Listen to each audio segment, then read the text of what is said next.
い全国大会目指して頑張ってみたいかあの若い頃の気持ちを取り戻せたら良いのにもしよろしければ行きましょうか願いが叶う街にその時間楽しい年に行くもしかして知ってるのやのととすがり出会うやなものって答えそうかもしれない知りて素晴らしいものそれは救いの神道だ我々の忘れおいでこれは愛の告白願って忘れましょう成長の苦悩世界を恋になり雨のアウハウと叫んで気合い入れよう恋の願うの今日の今日のベケーション今日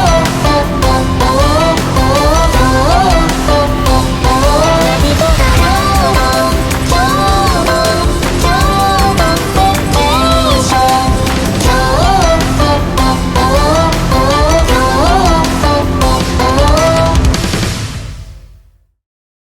Hello and welcome to Japanimation Station's Kyoto Vacation, an anime podcast brought to you by the folks at the Weekly Stuff Podcast. I am Sean Chapman, And I'm Jonathan Lack. and we are here to kick back, relax, and talk about some anime this week on the show. A momentous episode of our Kyoto Vacation because we are wrapping up part 1 of this season. Crying is the Key to Happiness, Key Visual Novels in Adaptation. We started with 2005's Air. Then we did Kanon from 2006 to 2007. Then we did Clannad 2007 to 2008. And now we are wrapping this up with Clannad After Story from 2008 to 2009, the last KyoAni adaptation of Key Visual Novel stuff, and a show that I have previously described as having kicked my ass. When I originally watched it 10 years ago, I just finished watching it again last night, and it has kicked my ass once again. This is a show I talked about last week on the podcast. There's an expression in the Japanese fan community, Clannad wa jinsei, or Clannad is life. And it is very true. So, Jonathan, how's life? It's great. Clannad is phenomenal. Clannad is, I said last week, this could be the best anime I've ever seen. I think that is still true. I would have to think on it. I think this is, at a minimum, in contention for the title of best TV anime ever made, right? It is on the level of production and animation and direction and storytelling and voice acting. It is immaculate on every possible level. After Story is every bit as good, and if anything, richer and deeper than what they did in the first season. It obviously goes much further. I think, the two big revelations for me with After Story, one of which is realizing, with where the story goes in this season, that this is just in a fundamentally different genre, I think, than Kanon or Air. This is a Bildungsroman. This is and that's a specific kind of coming-of-age story that is really more about the creation of, a whole human being, of their, spiritual development is sometimes how it's said, and, going through their entire sort of young adulthood. And so it just goes much further than other shows that I think it is sometimes said to share a genre with everything it does with Tomoya's adulthood and becoming a parent and all of that. I was actually kind of amused, speaking of another famous Bildungsroman, the Satyajit Ray Apu trilogy, which is a famous series of Indian films. It did amuse me, the plot of After Story, other than the magic at the end, is extraordinarily close to the final film in that trilogy, The World of Apu, down to the Osamu Dezaki movie version of Clannad. I went and looked at what it adapted, and it basically does the story of Clannad as though it were just the plot of World of Apu, which made me laugh very hard. But anyway, so it is in that genre, and it is a kind of scale and scope that I think is, even having seen the first season, surprising for how much it tells and how far it goes. And the other thing is, you talk about being, wrecked by this show.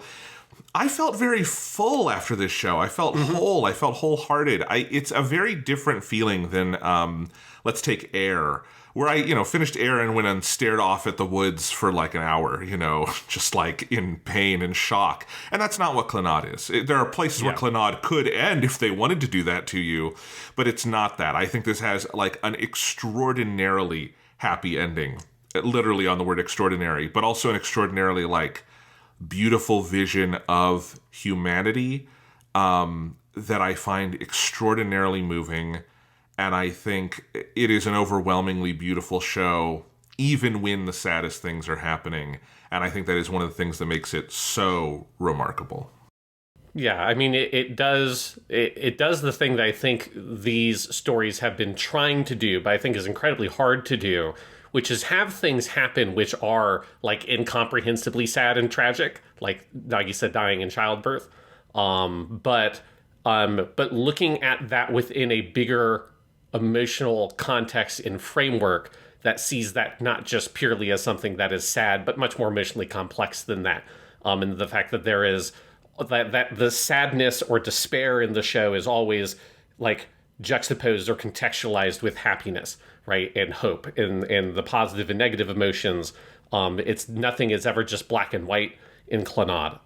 And so that is, I think, one of the things of why people have this saying of Clannad is life, is that is, I think, what the series is trying to do is show the complexities of the human experience in that way and really push outside of the kind of genre conventions, which I think you identify correctly that this is not, this pushes so far outside the conventions of this kind of genre of the romance visual novel, nakige, whatever kind of box you want to put it into, or romance anime, like high school romance anime, and it goes really far afield from where that genre's roots are to get to where the point of the show ends. But in doing so, I think it really gives you a chance to reflect on a much larger human experience, and that is really powerful. And it's like, well, yeah. And so when I say it kicks my ass, it's not because it's so sad or brutal, and like it's just like dark and depressing. It's that it like is emotionally overwhelming because it hits you with so much, and it has such a heart to it. And it's something that it's why like. I have like a weird stress that I had like associated with Clannad because I had such a like profoundly moving experience when I originally watched it, and then but like it was a kind of moving experience where I couldn't come back to it immediately, you know. So it's like I needed this like long amount of time. And I'm very glad we're doing this podcast, and I had like a reason to kind of force myself to watch the show again, and kind of go through this experience 10 years later where I'm in a very different place as a person than I was when I first watched this show, and getting to see Clannad in that light as well has been very powerful. But yeah, this is like an all-time great TV anime, and I'm very excited to dive into it. Absolutely. Yeah, no, it is all-time great. This obviously, it's all one big show, obviously, Clannad, and you know, I don't know if I could pick like which one half is better, because they are both incredibly advanced at what they are doing, but the additional depth that we get in what is the second half of the story here is utterly remarkable, and it is one of those cases where everybody at KyoAni came to play. I definitely got into the let's check who's directing every episode thing that you've been doing. The one that amazed me most this time that we're going to talk about is the set of episodes Yamada Naoko wound up with is wild, especially considering this finished about 2 weeks before K-On! Premiered, which is the show she like solo directed, not solo, but like lead directed. But everybody, obviously, it's just such an amazing crew that is so well honed at this point, and it makes me more excited than ever to move on to the rest of KyoAni's stuff. Although I'm very curious, like Sean, is there anything coming up this season that you immediately, like without revisiting, think is on the same par as Clannad? I'm very curious. Like I'm curious in revisiting Haruhi where that would fall. Like certainly like the movie to me, I would put kind of in this category, and then Violet Evergarden would be the other thing I would say immediately as aside. Like obviously you have something like Nichijou, which is I think one of the best comedies I've ever seen, but how you compare that, you know, that's like a skit-based comedy show. So it's like, that's such a different genre. I don't know how you sort of like juxtapose those. But yeah, I mean, this is definitely, you know, I think there's a good chance that at the end of this season, we come away feeling like Clannad was the best thing we saw. I think that there's a pretty decent chance of that. But there are some other things I think will be contenders for that seat as well. Yeah, and I'm not saying that in a like, well, it's all downhill from here, Sean. It's more just I'm so fascinated by how phenomenal this is. And we hit it pretty early in our run of episodes here. So, holy crap. Yeah, it's pretty crazy. So in terms of like the history section, there's not really much to talk about here because obviously it's just a very direct continuation from the previous show. It aired from October 8th, 2008 to March 19th, 2009. And then it had a recap episode on March 26th and a bonus episode, the Kyo chapter, which was on the last DVD volume, which that came out July 1st, 2009. And so After Story basically like started airing 6 months after the original Clannad finished and did a 2-core run. So it's very much just a continuation. All the staff people are basically the same. It's Ishihara Tatsuya as the director. It's written by Fumihiko Shimo, who once again wrote every single episode, the fucking madman. Wild. And a chief animation director and character design is still Ikeda Kazumi. So it's like all the same behind the scenes people from last time. What After Story adapts is it's adapting the After Story route of the game, but there is some other stuff in there as well. The first like 8 or so episodes are adaptations of, well, either it's some anime original stuff. I believe the baseball episode is basically just an anime original episode. But you've got all those 3 different storylines, the Sunohara story, you've got the Misai story, and you've got the Yukine story. All 3 of those are adaptations of different sub-routes from the original section of the game, the school life section of the game. Then after that, it moves into the After Story stuff. And then from what I read, there is some stuff in here pulled from that side story collection, Hikaru ni Mamoru Sakamichi Day. That I don't know exactly what it is. If I were to guess, I would assume that is probably the stuff you see in episode 23, the kind of prequel episode. I would guess that is probably the stuff from the side story, but I'm not 100% sure. I was wondering where that was from because it feels very true to like the main story of Clannad. You could have dropped it. I mean, it could be at the end of season 1. They could have built it into season 1. So I was curious where that came from, but that makes sense if it's from the side story collection. Yeah. And then in terms of the reception, obviously After Story was incredibly well received, like the original season was. It was the 5th best-selling anime DVD of any show that started airing in 2008. And it was behind a show I've never heard of, Fireball, but was very popular at the time. But then the other stuff that was ahead of it is stuff everyone would have heard of, like Double O Gundam Season 2, Code Geass Season 2, and Macross F. And then you have that weird Yusevich MTV Japan show that was like really popular in Japan at the time, which was the best-selling one by a big margin. But obviously in very like prestigious company of other shows that aired around the same time. But yes, it sold extremely well. And is obviously now hailed as like one of the best anime ever. It's like, it is one of those, like, it feels like one of those shows that as people become anime fans, it's like it's a gate you have to cross at some point on your journey. Like everyone eventually has to watch Clannad. It's kind of like, if you haven't yet, you gotta. It's like if you're a movie buff and you haven't seen Citizen Kane, like, come on, man, you gotta watch it at some point. And it's definitely one of those kind of, I would describe it as a legendary show at this point. Absolutely. And it, like Citizen Kane, if you want to be a hipster and go like, oh, it's not actually that good, you're just goofing on yourself. You're an idiot. Yeah. It is actually that good. So there we go. I'm going to get a comment on that, I know, because there's always contrarians who have fun with that. But go ahead. This is actually that good.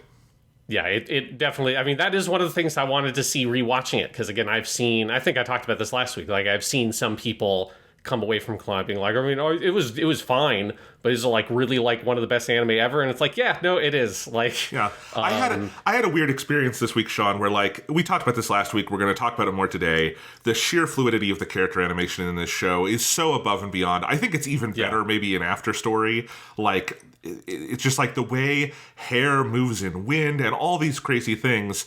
When I finished this, on the side, I've also been, for my dissertation, I've been watching some episodes of Sword Art Online. And Sword Art Online is a nice-looking show. No one would, I think, deny that. It's a good production. A1 Pictures, they know what they're doing. It was a big hit. It looks like a fucking PowerPoint presentation at points compared to Clannad. Like, it is literally like, I'm like, oh, the characters are just standing there and their hair isn't moving. And it was like, it took an adjustment period for me coming off of Clannad to watch what, again, is not a poorly produced show at all. It's a very well produced show, often beautiful backgrounds and stuff. But I look and I'm like, oh man, Kirito isn't like moving and then every little part of his body has having micro expressions. And I'm like, it is kind of crazy. Clannad like kind of rewires your brain a little bit. Yeah. And it's also like, I've been having that with like, even less like the fluidity of the animation, but just like the shot choices and the editing and like that stuff. It's like you forget like how sort of basic that stuff is in most anime, and it's fine for most anime. But like the every single frame in Clannad, this is true of season 1, is true of After Story, is so considered. And there's so much kind of artfulness that goes into just basic conversation scenes between characters are framed in ways that are very interesting and edited in ways that are very compelling. And it's like most anime, that stuff ends up feeling extremely stock because oftentimes it is very stock because they are just kind of reusing the same couple of shots and they're trying to be very efficient about the process. And again, that's totally fine, but Clannad is just on a very different level. And the people who make it on a different level are all the directors. I want to run through the list of directors here. Because one thing I think is really fascinating about After Story, and it's one thing that's really rewarding, I think, about covering it the way that we've been covering it, starting with Air and then Kanon, is that this is the first thing we're watching that does not have any episodes directed or storyboarded by Takemoto Yasuhiro or Kigami Yoshiji. They were not, as far as I can tell, directly involved in the show at all. Like, they might have done some key animation here or there. I'm not sure about that. Those credits are sometimes harder to track down and aren't always totally accurate on English sources. But they didn't direct or storyboard any of the episodes here. They have always been, those two guys have been like the go-to guys for, we got a really big episode. Like, we've got a finale. It's either going to be Ishihara Tatsuya or it's going to be Takemoto Yasuhiro. They've directed all the finales up to this point, one of those two people. And then it's like, you got to have your big Makoto episode. You got to have your big Fuko episode. Like that, you're going to give that to Kigami. And that's not the situation here. Instead, we've got 3 of the directors on this season, Yamada Naoko, Yoneda Mitsuyoshi, and then Tako Noriko. All 3 of them are people that we have seen their first episodes they ever directed of anything on either Air, Kanon, or season 1 of Clannad. And it is very fascinating watching the show and see how really, I would say, that Yamada Naoko and Tako Noriko kind of end up taking over the Takemoto and Kigami spots, that they're the ones who are given like the most important episodes in general for the season, and it's really gratifying seeing that evolution. So in terms of the episode directors, how it breaks down is this: Ishihara Tatsuya directed the first episode, and that's it. So he did the baseball episode, which is fucking amazing episode. Ishidate Taichi, who's our Violet Evergarden guy and is one of our like most reliable episode directors. He's done like at least 3 episodes on everything we've watched at this point. He did episodes 2, 8, 14, and 20. Yamada Naoko, who we'll get to know very well in the when we get to part 3 of this season. She did episodes 3, 10, 16, and 22, and we saw her do her first 2 episodes in Clannad season 1. Like, the first episode she directed and storyboarded was that extra episode of Clannad season 1. And it is just that meteoric leap from that to, again, those are 4 of the best episodes of the season. There are 2 of the most important. I mean, one of those is the finale, and then one of them is the one where Nagisa dies. It's crazy. Yes. And so, yes, they gave her like the big episodes here. We have Yoneda Mitsuyoshi. He is also one of the people who, one of his first episodes was in Clannad season 1. He did episodes 4, 11, 17, 23. You have Kitanohara Noriyuki, who he's the guy, I remember specifically, he directed episode 3 of Kanon with all the really good snow stuff. He does some good snow stuff in this season as well. He's got 5, 9, 15, 21. Sakamoto Kazuya, this was fun because he did episodes of Air and Kanon, but he didn't direct any of the episodes of Clannad. He did the storyboards for all the episodes directed by people who didn't do the storyboards. So he kind of like supported Yamada Naoko and Yoneda Mitsuyoshi with their first episodes and did the storyboards for those last season. He directs episodes 6, 7, 13, and 19 here. And then we've got Tako Noriko, who did episodes 12, 18, 24. She, of course, also did the Tomio extra chapter from season 1 as well. She did some other episodes of Clannad season 1. This is the one who, if people remember when we talked about her for the first time, I pointed out that the big thing she's done, because she left KyoAni, I think after K-On! Finished. And the big thing she did after that was Idolmaster, and I feel like I have to go fucking watch Idolmaster now because her episodes are just incredible, particularly episode 18, which is the one where Tomio goes to the, like, basically where his family's originally from, and then also episode 12, which is the one where Tomio's dad is arrested and all that. Those are some of the best looking episodes of the season. And then, of course, she also gets it's like it made sense to me watching 12 and 18. It's like, oh, this is why she was given that Tomoyo chapter episode, like why they would have given her like the big special, very luxurious OVA style episode for Clannad season 1, with an episode you would assume would go to someone like a Kigami. But it's like, oh no, it's just she's really fucking good at it. And it doesn't matter if it's like a special episode with a bunch of extra time and budget. It can be a normal episode in the show and it still is amazing. So just incredible stuff all across this season in terms of directors. And then actually, I forgot. So Takemoto Yasuhiro did do one thing, because he did actually do storyboards for episode 5. That's the only thing he worked on for the show. And then Ishihara Tatsuya also helped with storyboards for episode 22. And Yoneda did some of the storyboarding with Tatsuya for episode 1. So there's just a couple little like extra storyboard credits. But you don't have quite the same setup here as we've seen on Kanon and Clannad, where you had that kind of like rookie director with really experienced storyboarder. This just feels like they distributed some of the work, because it was I feel like this show was a lot of work to work on, even compared to season 1. Well, it makes sense. Ishihara Tatsuya would take at least some of the storyboards on the finale, because it's the end of the show and he's the lead.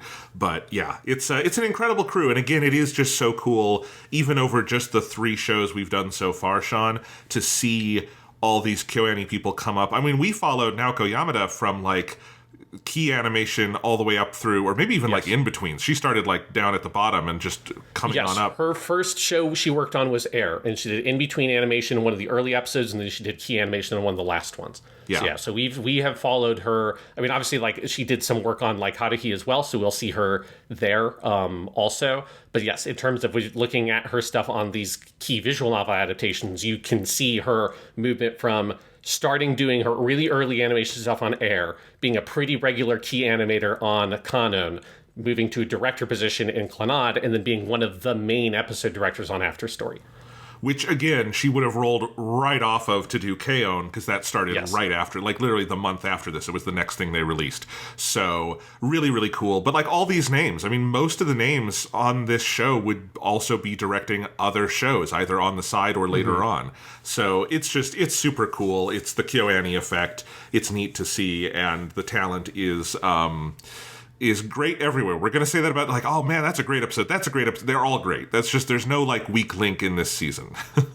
Yes, because it is, for my notes, I've been doing that thing where I do notable episodes that stand out to me and go back, try to take screenshots. And for this one, I was just like, I kind of gave up on it at a certain point, and I had to create a different tier of like, I'm only going to take screenshots for a couple of episodes for my notes, because I can't do it for all 22 or 23 episodes of this show, because it is just like every single one is so good. Particularly once you get like episode 9 on, which is when the like after story section starts. That's where it like really starts cooking with fire in every episode.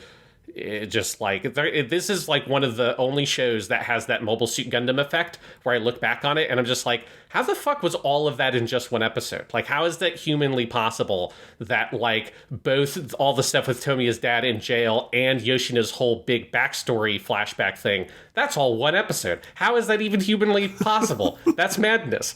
And yet when you're watching the show, it all flows and fits perfectly. It is just that magical thing where every single piece of the machine is working so at the top of its game. It's obviously also adapting some really, really strong material from the original game. And so every piece of it is so incredible here. Absolutely. And just scrolling through your notes, you have notes on a lot of the same moments and pieces of animation as I have in my notes. So we are on the same page here. I'm excited to break this down. Yeah. So I think the way it does break down pretty cleanly is I think you can identify 3 basic arcs in this season, which you've got basically episodes 1 to 8, or maybe you could extend it to 9 if you wanted. That's all the stuff that is all the like side stories. It's basically, they frame it as like the second semester at school. And then episode 9 is when Tomiya graduates, and basically you've got from 9 up until 16, which is the episode where Nagisa dies in childbirth. All of that is your sort of life with Nagisa after graduating school, and then you have your last set of episodes 17 to 22, which is basically the Ushio saga. If we were to put this on Dragon Ball DVDs, they would call it the Ushio saga. I'm imagining Ushio powering up in the field, yes, going Super Saiyan 2. Well, she's got her little hat, like you put a little Dragon Ball on that hat, and she basically looks like Gohan. With like brown hair. That's pretty funny. I hadn't thought of that, but that works. Yeah, and so let's start with that first one, because I think we could very easily get wrapped up in the other 2/3 of this season, but I don't want to look past those first 8 episodes, because, I can imagine a version of Clannad that was done in 26 episodes. I can see where you would make the cuts. I don't think it would be anywhere near as good, and one of the things that you would lose is these 8 episodes. Like, these would be a very easy cut to make if you had to get this down and you didn't have a full 50-episode run to do Clannad, right? Yeah. But, I think it enriches the show so much, particularly the Sunohara arc. Those 3 episodes I think are magnificent, but the other 2 as well. Even if the third one about the girl Yukine, who's with the Yakuza. I don't know if they're not really special enough to be Yakuza. They're just like youth gangs. Yes. Yeah, they're basically like a biker gang, more or less. Right. But the gang stuff, that is not essential to the larger story in certain ways, but it is so much fun. And I think it is, I've just been thinking about this a lot with, we're recording this as all the strikes are going on in Hollywood and the business model is breaking down. And one of the things people have been talking about is just the craziness of, TV makes so few episodes at this point in America. And that happens with anime in some ways too. Anime episode counts generally are a little bit lower as well. But one of the things that is wonderful about TV is having the space to do digressions. And some of what happens in those first 8 episodes are absolutely digressions, but they're so important and they flesh out the world so much. And there's so much good material there. And it's something I love about TV. And overall, Clannad very much convinces me the optimum perfect shape for an anime probably is just around 50 episodes. If you look at this and a lot of Gundam shows, there's something that's sweet spot that works, because you have time to tell a concentrated story with some sweep and with some digressions, and that is something that I think is actually very special about this show, is the space they build in to do that early on. Yeah, and I think it's interesting because it's easily the least focused part of the whole anime adaptation of Clannad, right? Because in Clannad Season 1, we talked about with that last week that it's got, this really powerfully strong spine of the drama club and Tomoya and Nagisa's relationship that focuses everything throughout that whole season. And then obviously for After Story, once you get to episode 9 where Tomoya graduates, it's just you're cooking with gas for the whole rest of the show. I vaguely remember I probably watched almost everything from episode 9 to 22 about in one sitting when I originally watched the show, because I just could not stop watching it because it was so propulsive. But this first 8 episodes aren't quite like that. They're a bit more meandering and they're a bit more kind of loosey-goosey, but in a way that I think really works to the show's benefit, especially when it is contrasted with what comes later. And having seen the show before and kind of knowing the whole shape of the story, I really appreciated having these 8 episodes at the beginning here of Tomoya in high school. And it's about and you get to just kind of see other sides of these characters and other sides of Tomoya in particular, and some kind of unpleasant parts of him as a person, and his kind of anger and the violence he can go to in a context that is a little bit more fun and playful, but is just a little darker, that I think sets up some of where that character has to go once he graduates high school. And I just think it's really smart how they shaped those first 8 episodes to give you a little bit more fun high school hijinks, open up the world a little bit as Tomoya's world is expanding. He's getting older, right? And we talked a lot about last week how good this show is at understanding juvenile or teenage psychology. And I think that's some of what you start seeing here is Tomoya's world starts to slowly expand as he's getting towards the end of high school, and then it explodes very quickly as soon as he graduates. But you need that contrast in these 8 episodes, and them having this kind of much looser shape, I think really helps that. It is and then also knowing how emotionally heavy the later parts of the show gets, it is very nice to have a lot of stuff that's a lot funnier right at the beginning of the show, because the show never abandons the humor, right? Even it's not after Nagisa dies that everything after that point is just incredibly grim. There is still a lot of funny stuff there with Ushio, but it obviously is like it is weighed with more heavier emotional context. And here you don't have any of that yet. It's just you get to like run free and have fun and get into some goofy fights and look at Tsunohara be a complete idiot. You give some space for some of the other characters that are obviously going to get moved pretty far to the background once the show narrows its focus. And so yeah, like particularly on a rewatch, I think the first 8 episodes are incredibly satisfying and kind of a rewarding little calm before the storm, basically.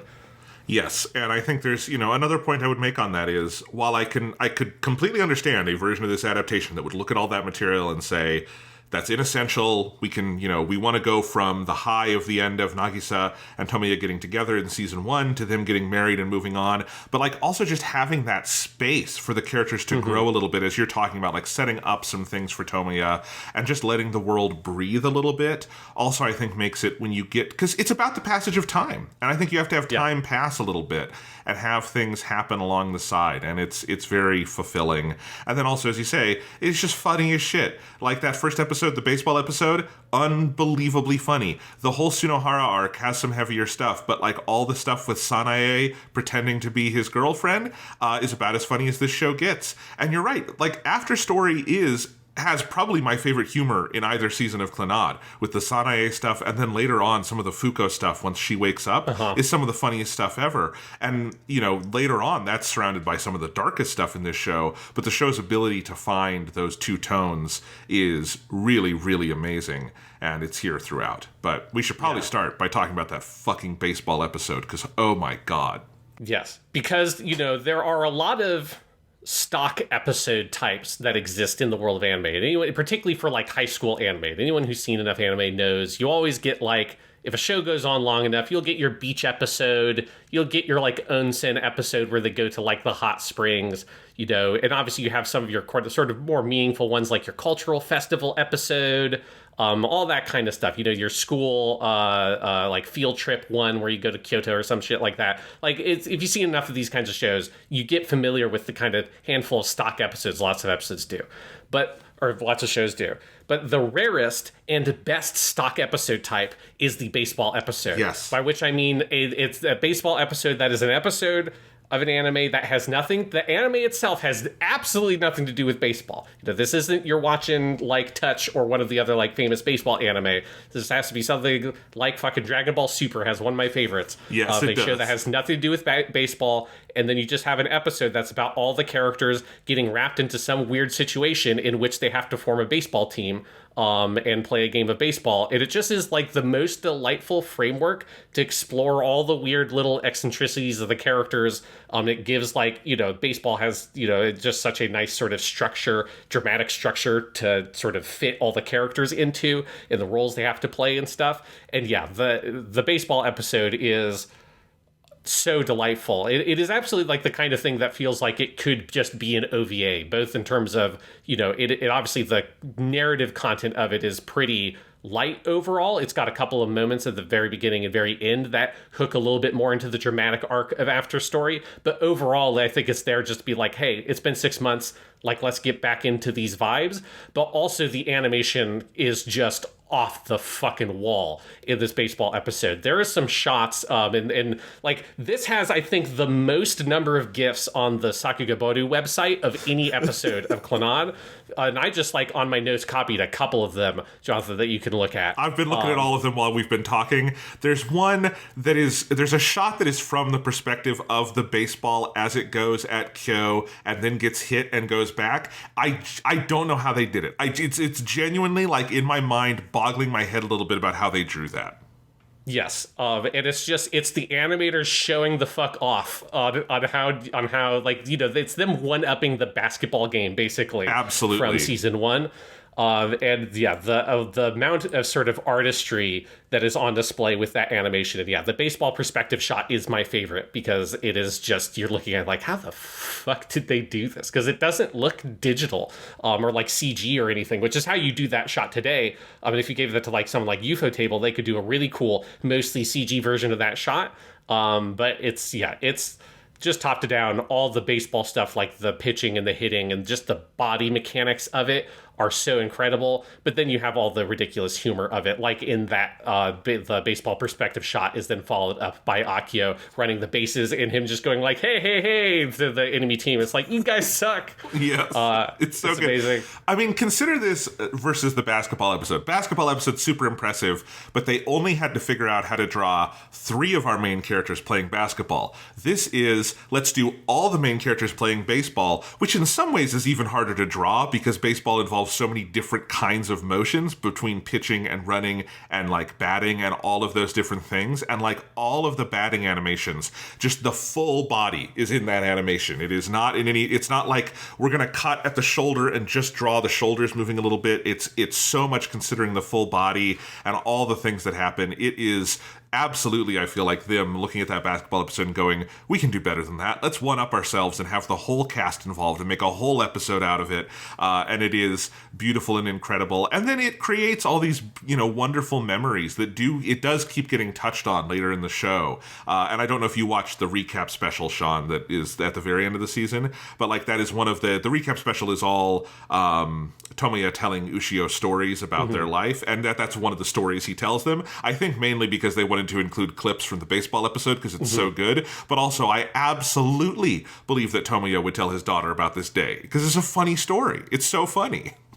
Yeah, and it is, while it has all the really funny stuff in there, for Tomoya, there is like a very clear story there for him of, it is a kind of continuation of the basketball thing of him, struggling with his shoulder.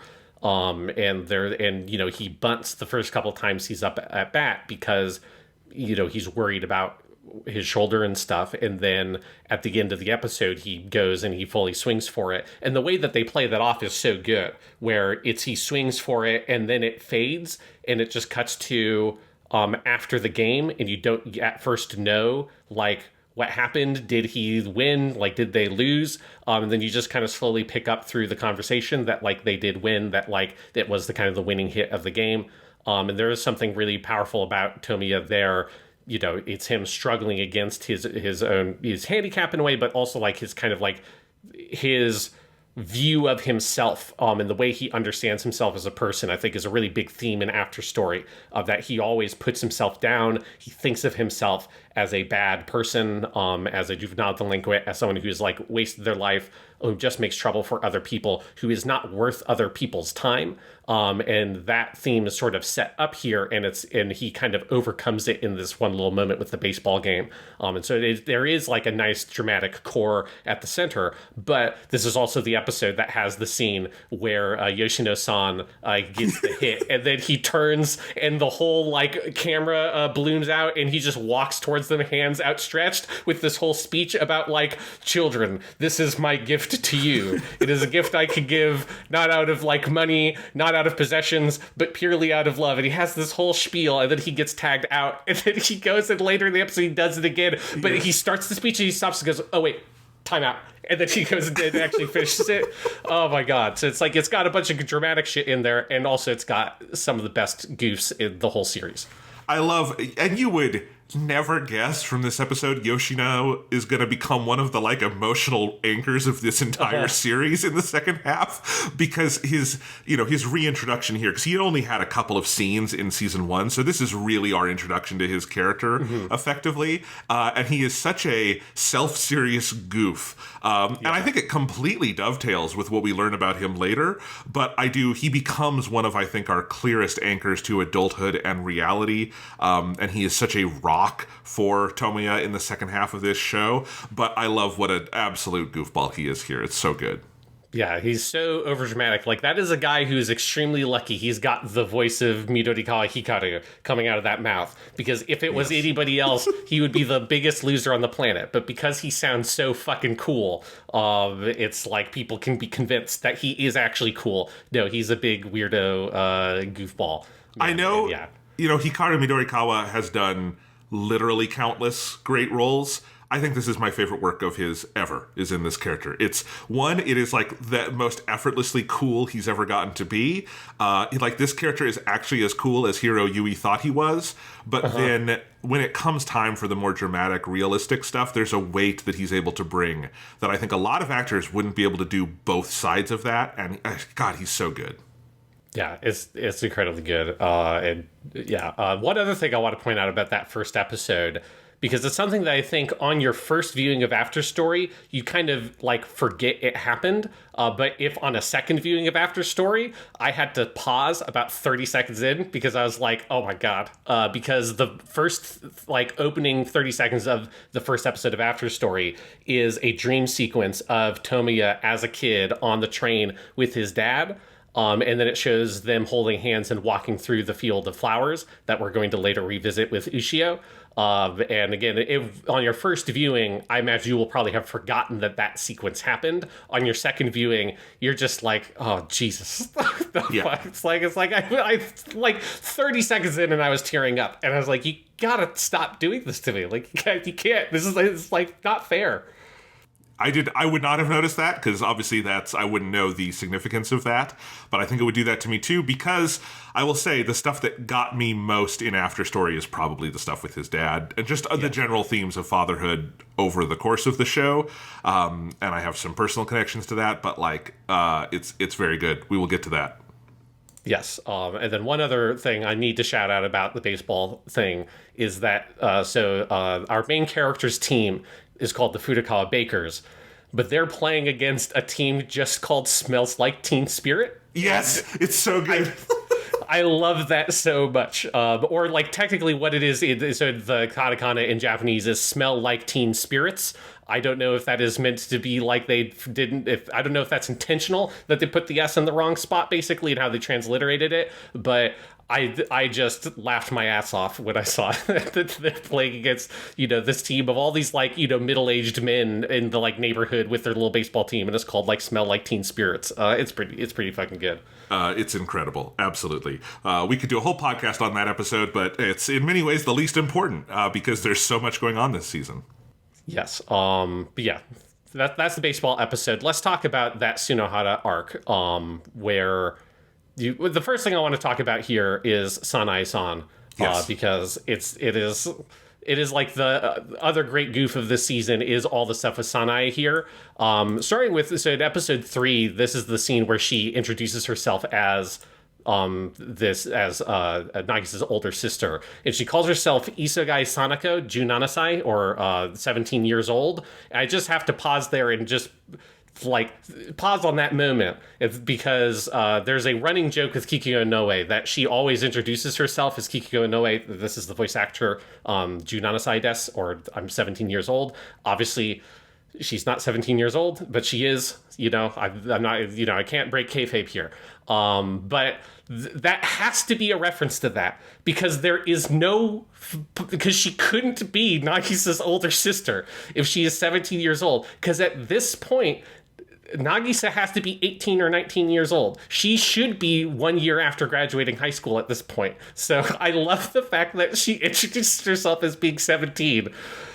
When if Sunohara stopped and thought about it for a fucking second, it's like, well, that's not humanly possible. She can't be 17 years old. But Sunohara wouldn't stop to think about it, so No. It makes perfect sense. So you're saying Kikuko Inoue did this even before Clannad? This is how she introduces Yes. herself? Okay. That is funny. Yeah. A very long-running joke with her, where she's like, well, she will introduce herself that way, and then the audience, because this would be like at a concert or something, the audience is meant to respond, oi, oi, like, no, you're not, basically. And it's just a whole big running joke. And I had to, obviously, the first time I watched the show 10 years ago, I had no idea who Kikyo Inoue was, and that moment would have completely slipped past me. It's one of the hardest times I've laughed watching the show the second time through, because I couldn't fucking believe that it happened. Because I am totally now with you, Sean, that this is I think the best thing I've heard her ever do. Like, this is like her defining role for me. And obviously she goes the full emotional gamut over the course of After Story. Some of the most moving stuff is with her. Some of the funniest stuff is with her. But I do like how much they just let her cut loose in these couple of episodes. Because, like, it's hilarious what she is doing with Sunohara. It is also so rooted in who she is as a person, which is that, like, Sanae-san is as a person, of just seeing, like, there's something up with this boy. He needs some confidence. He needs blah, blah, blah. And she's just doing this to help him out. But also because Tomoya is being an absolute dick to Sunohara and pulling this incredible prank where he had told her, oh, no, that's just Nagisa's older sister. It's so good. Yeah. But I think one of the things that this arc does is I think it sort of like starts to find that line of where Tomoya starts pushing his pranks a little bit too far, right? Yeah. Like it's like that, like it starts feeling a little bit cruel what he's doing to Tsunohara because he knows the way in which Tsunohara is going to take it. Obviously, like I think Sanae-san is doing this purely out of goodwill. And because she wants to have fun dressing up, I think that's a clear component of a motivation for her there as well. But she's really trying to help Tsunohara, and she doesn't, I think, realize that he's going to take it emotionally so far. Tomoya absolutely knows that that's exactly how Tsunohara is going to react to this and is having fun with it. But I think it's like, but that then coupled with later in the arc when he, in order to try to kick Tsunohara out of his funk, comes up with this whole lie about he's going to break up with Nagisa and start dating Mei. It's like all Tomoya is really doing there is he's just kind of like stoking these fires, and he's making the problem that he's trying to fix, which is Tsunohara being kind of in this weird funk at this point. They're both getting close to graduating high school, and so there's like a lot of stuff associated with that, particularly in, I think, Japanese culture, that it's like even heavier in terms of that like prep school and deciding where you're going to go and all that kind of stuff. So it's like, it makes sense why Mei is so worried about him, but at the same time, like all of this shit would have been totally fine if Tomoya had just left it alone. And it's him coming up with these pranks starts making the situation worse and more complicated. And I think it's where they start pushing Tomoya a little bit, to make you kind of see that he's not just a sort of like, he's not a saint. Which he's never really been, but you hear a lot about him being a juvenile delinquent in Clannad Season 1, but you don't really see him do much of that stuff, and I think that's a lot of what these story arcs give you, some of that side of Tomoya, where you actually see it's like, yeah, he can push the pranks pretty far, and then when push comes to shove, he can get very violent in a way that sets up where that character is going to go later in the show. Yes, but overall, the thing I wrote in my notes when the Tsunohara stuff finished is that I wrote, man, this is every bit as touching a love story as any of the other plots. It's just a love story between friends. And that is like what it is. And yes, Tomoya does push it too far, but like, you see how they both have stuff they need to work out. Like there was something building between them. They both have a lot of anger built up over the things that have happened. We see what happened with the absolutely psychopathic soccer team that kicked Tsunohara out and all of that stuff. And it builds, and this was a funny moment for me because it builds basically the same thing as the end of Yosuke's social link in Persona 4, where it's just two male best friends. They just gotta beat the shit out of each other. And it's just sometimes that happens. You gotta do it. And so they have their fight in the rain, and then they start laughing. And there's that line where he's thinking back on his history with Tsunohara and says, I wanted to do stupid stuff with this guy. And I thought that's one of the most beautiful little pieces of writing in this whole show. And it is this great moment that is so true of their relationship, where it is stupendously funny, turns on a dime into something very true and human about friendship and about how these people were so important to each other. And like an idea that comes through a couple of times in the series is, and what we get really heavily here, is that if they hadn't made that friendship, probably neither of them would have even made it out of high school. Let alone gotten to the point where Tomoya meets Nagisa and has a lot of things in his life go right because of that. But they were anchors for each other, even when they were pulling goofs and all of this stuff. And it's so lovely. And actually one of my favorite things in episode 23, the little bonus that is set before the whole series, before they meet Nagisa or any of that, is just seeing the two of them as pure delinquent pals doing stupid goofs, because it's such a fun character dynamic. I think it's so true to life. And it's ultimately, in the end, it's very, very moving. Yeah, it all obviously comes back in episode 9 when like kind of feel like some of the resolution to this is that moment where Tomoya realizes with the older teacher who became the advisor of the drama club that he had intentionally had them sort of bump them together, because at the end of episode 4 you get that whole flashback you're talking about where Tomoya reflects on the moment where he met Tsunohara, and it was like they both had gotten to separate fights and they both kind of got pulled into the same room, and that's how they met each other.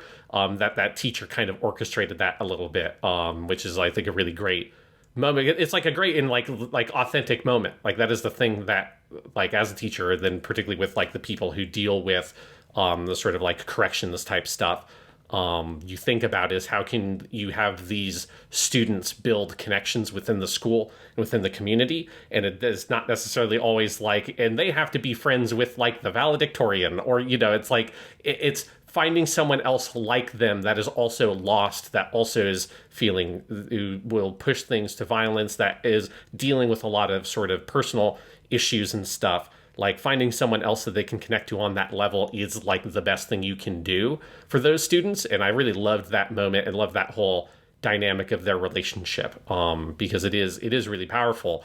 And I think you see there with Tomoya at the end of that arc, it connects to this idea. You see some of his growth, which connects to that stuff we talked about last week with Tomoya and all the teenage characters, which is they exhibit that sort of teenage mindset of that kind of arrogance or that closed-minded perspective, because they're, still maturing. They have a difficulty looking at their own situation from an objective point of view, or reflecting in a big way on who they are and where they've come from and what's going on in their life. And it shows this moment of like real reflection from Tomoya and thinking back to like how important this relationship has been for him. And I really love all that stuff and how it starts to slowly kind of develop and show you these other sides of these characters and show how they're growing. And then you also get this really powerful moment from Tsunohara where he's Tomoya is, they're in their big fight, and Tomoya is getting upset with him for like, why didn't you kick my ass as soon as I said that I was going out with May? That someone like me would be going out with her. And then he says, it's because it was someone like you that I thought it would be okay. It's because it was you. And I think, again, that this idea of Tomoya, he does this to himself all the time, where he uses this, and actually Nagisa does the same thing. They both have this habit of using an expression in Japanese like watashi nanka ni, like someone like me, and like really, like rhetorically put themselves down or kind of subjugate themselves. And they both have that habit, and Tomoya's obviously comes from this sort of complex of where he came from, his relationship with his dad, like the relative poverty he lives in, all that kind of stuff has created this thing where he really sort of thinks of himself as a piece of shit. Like that's, I think, how, like in his worldview, he understands himself as a person, and that is exactly that's what happens with juvenile delinquency. Like children, because of various situations in their life, feel like they're not a part of the community, feel like they are not valued. And if they feel like they are not valued, they will assume that is for a reason that has to do with something about who and what they are. And that is what then creates a negative spiral that causes that kind of behavior from like a school perspective. And so I think like just the way that they show how deep-seated that perspective is with Tomoya, where he takes the whole show to get over it. It's not until the end of After Story that he gets through it, because he's still doing the same shit with fucking Ushio in the last few episodes of this show. And so, they set it up here, and that Tsunohara is one of the people who sees the goodness in Tomoya, and is trying to kind of beat him out of it a little bit. It's just, yeah, there's a lot going on in that story arc with those two characters. Yes, and that moment you're signaling out really knocked me flat when I watched this. That realization of like Tsunohara being like, "You idiot! I fucking love you. You're my best friend. Yeah. Of course it's okay if you're going out. It's a little weird the way you were doing it, but like, yes. That alone would not be the thing. Like, if I hated you that much, we wouldn't be friends. Like, obviously, right? And I think that's just such a beautiful moment. And, the other reason I think this is also good is, like, Tsunohara is not in the rest of After Story all that much. He's in a couple more of the high school episodes, but once they grow up, this very much is on that theme of people kind of going their separate ways after high school. They're still in each other's lives, we see, particularly, like, in the nicer timeline ending where everyone is alive. They're clearly all in each other's lives regularly, and the recap special makes a point of that, but they're not seeing each other every day, and so we don't see Tsunohara anymore, and I think having a little story where we get to see his own issues come out is really beautiful. And I also like that it doesn't have the neat ending where he gets back on the soccer team, because May seems very wise behind her years, but she doesn't get that, like, what Tsunohara needs isn't really the soccer team. He needs a sense of, like, self, and that is what they are able to get through their big fucking fight at the end, Yeah. I also want to shout out episode 2 here, which we've talked about some of the more serious sides of this arc. Episode 2, which is directed by Ishidate Taichi, and he definitely did a lot of the animation, has some of the like best, goofiest animation, because this is all the stuff of him meeting Sanae before them be sort of like fake dating and stuff. And you have that scene of where he's sort of trying to like practice walking next to her and stuff, and he keeps on running to the camera and reporting to Tomoya. It's like, oh my god, she smells so nice, and then running back and all that stuff. It's so good. And whenever you see the kind of animation in this show that is like uses a lot of like smears and blurs, and where characters kind of deform more than usual, 9 times out of 10 that's going to be Ishidate Taichi animating it, because that's like a big part of his animation style as well. And it's like all over episode 2. That's also the one that has put in my notes here as Kyo murders Tsunohara, where this is like the most epic book toss of all time, where she just completely fucking, I mean, she just murders this guy. Yes. And throws this book at like Mach 10 and it's amazing. She just throws the book, and then she does a combo where she then follows it up with a jumping kick. It's amazing. You also have all the stuff with Tsunohara in his like dirty white suit that is so funny, and he's drunk all these cans because he's trying to make, like, she'll think it's so cool that I've been waiting here so long, and everyone else is like, this just looks dirty. And like his suit, he's clearly been out like on the playground, and it's all because he's standing like on a dirt playground, so he's really dirty. He has the line about like boys love, and then they're like, you don't know what that means, do you, Tsunohara? Yes. I have it frozen on that frame right here. It is so funny.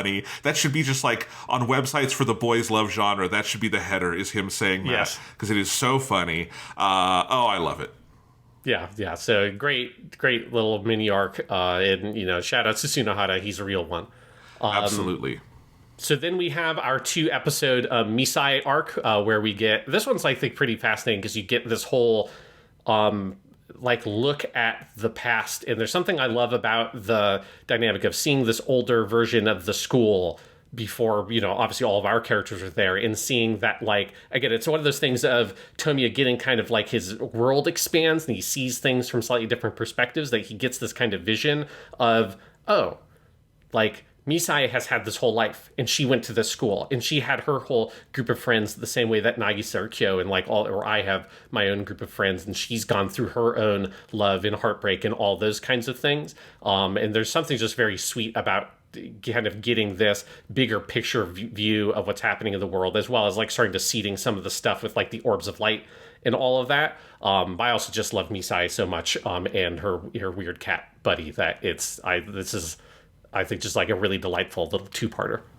Oh, I love it. It's by far the most like different set of episodes in the series, because it completely breaks POV. I mean, it doesn't in the sense that Tomoya is seeing this through like a dream that the cat is kind of giving him, but it is largely 2 episodes from Misai's point of view. It's a long flashback, and I think it's lovely. It's this little short story that, as you say, is not...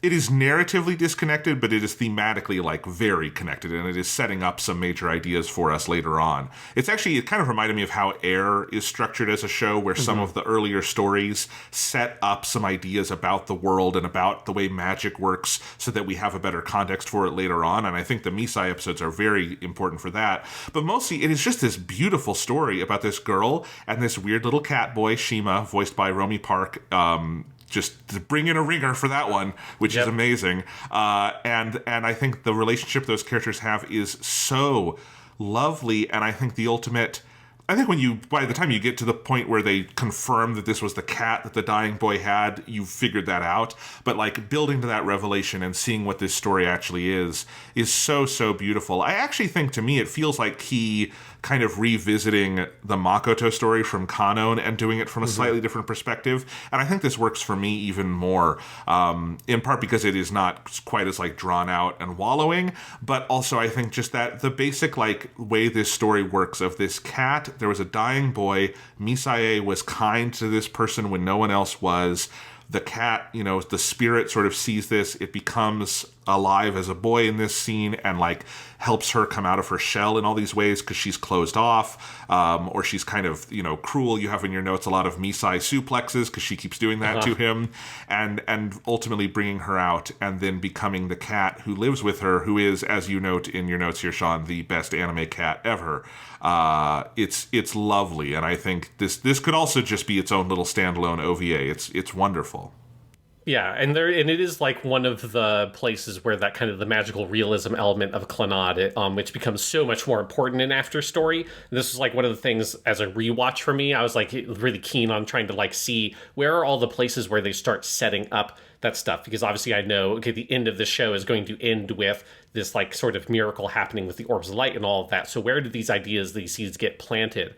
And they don't do a lot of it super overtly in season 1. And really, it's a lot of this first 8 episodes is where they sort of really take some time to plant those seeds. And the whole thing of him having that little charm that's like the little like bags and like as charms that are put in little bags that you can buy at Japanese shrines. And Shima has one of those, and you know it's supposed to be with this little mode of light that fulfills this wish, which of course like the wish it has fulfilled is him being there for Misai, right? And so it's like when he opens it up, it's gone, but it's like it's not gone. It's like done what it needs to do.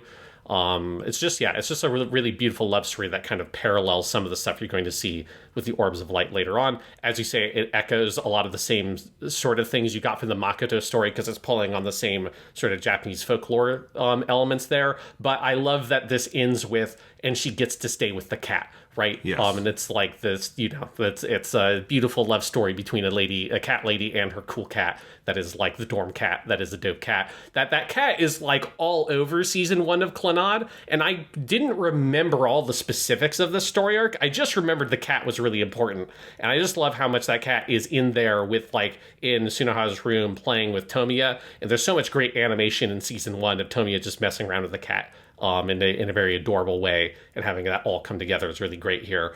But then you also, the one thing that makes this two-parter really work is you do have it's a really killer two-hander between 2 actors, because you've got Romy Park as Shima Katsuki, whom, of course, we have talked about Romy Park a shit ton. In terms of stuff we have covered, she is Lauren in Turn A Gundam. She's Regetta Regina, which I had forgotten about that one from Double A Gundam.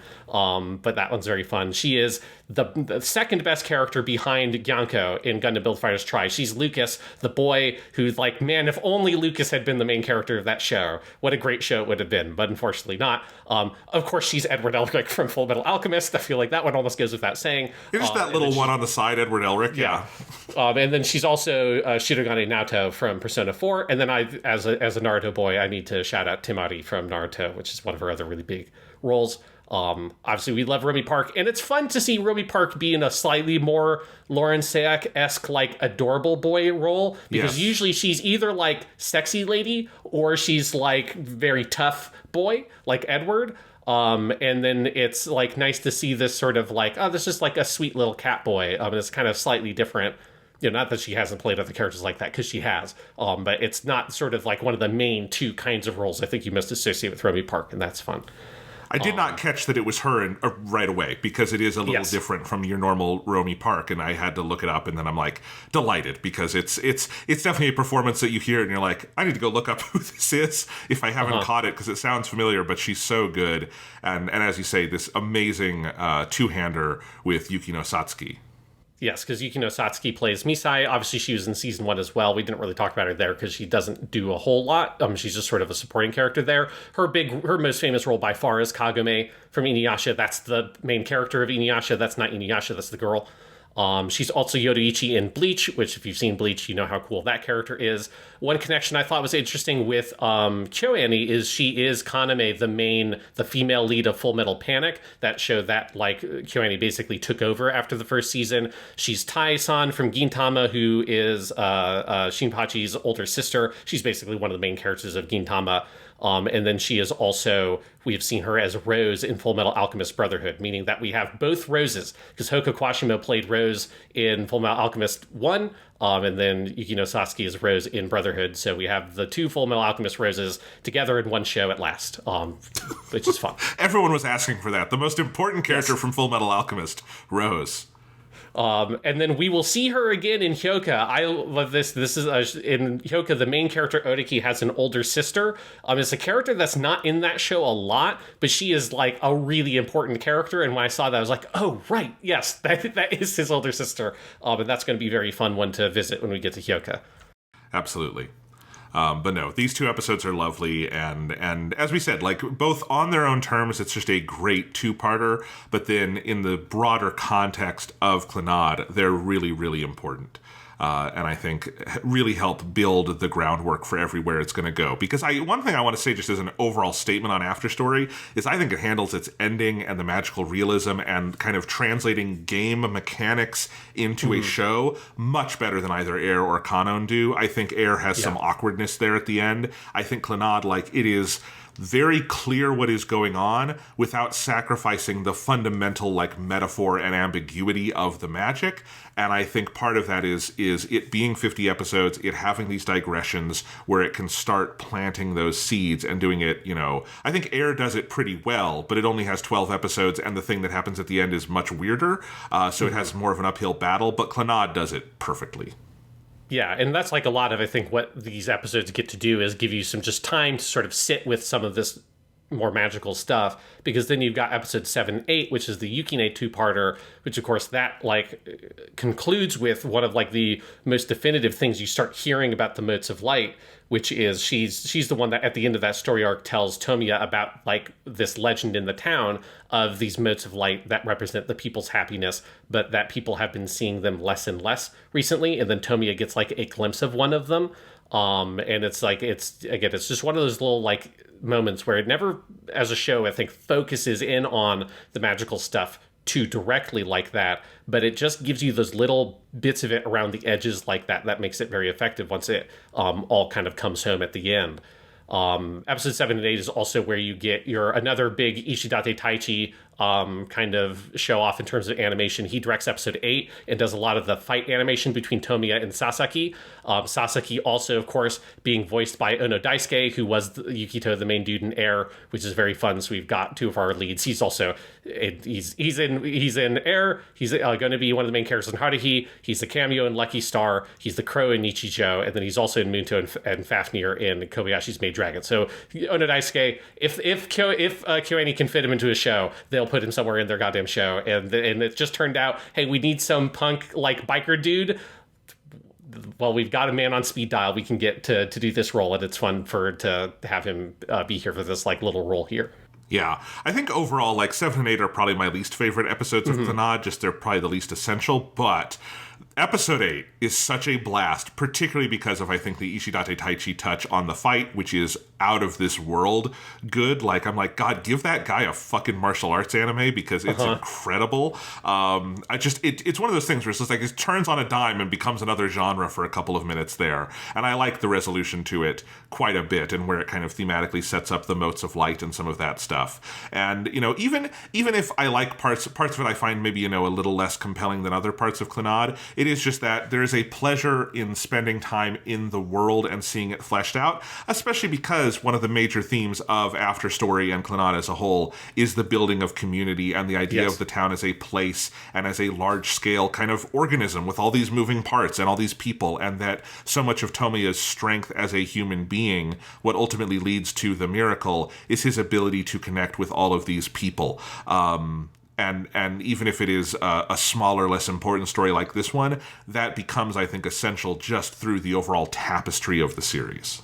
Yeah, and especially it's that here's all these people who are like Tomoya, who don't really have a regular family, a normal family life. They don't have this sort of normal home to go back to. And so they have created a family and community for themselves, which is what youth gangs often are. Again, this is where I feel like it's very, I think, essential to see Tomoya in the context where you understand him as like, he is a juvenile delinquent. Like, he is a part of that world. Like, he speaks that language. He like throws those punches, like he is part of that world in a way that's very real, not just talked about. Because in Clannad Season 1, people say that about him, but you never really see him do anything that like makes sense of why he's so ostracized within the broader school community, other than there's that one fight he gets in with when the guys come to fight Tomoya. That's like the only time and he gets suspended.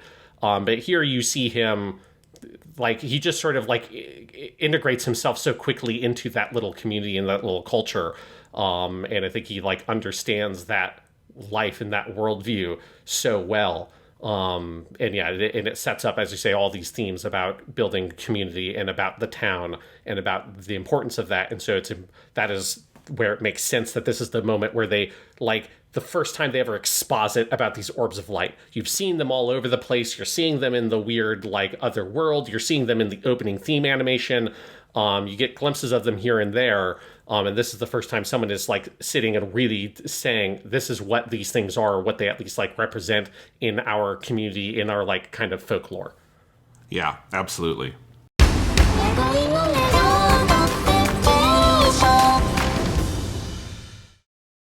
Thanks for listening to Japanimation Station. If you're enjoying the show, please remember to like and subscribe, leave a review on Apple Podcasts or Spotify, and tell your friends. You can support the show directly on Ko-fi at the link in the description, and remember to check out the Weekly Stuff podcast, our long-running series on movies and video games on all platforms. And now, back to the show.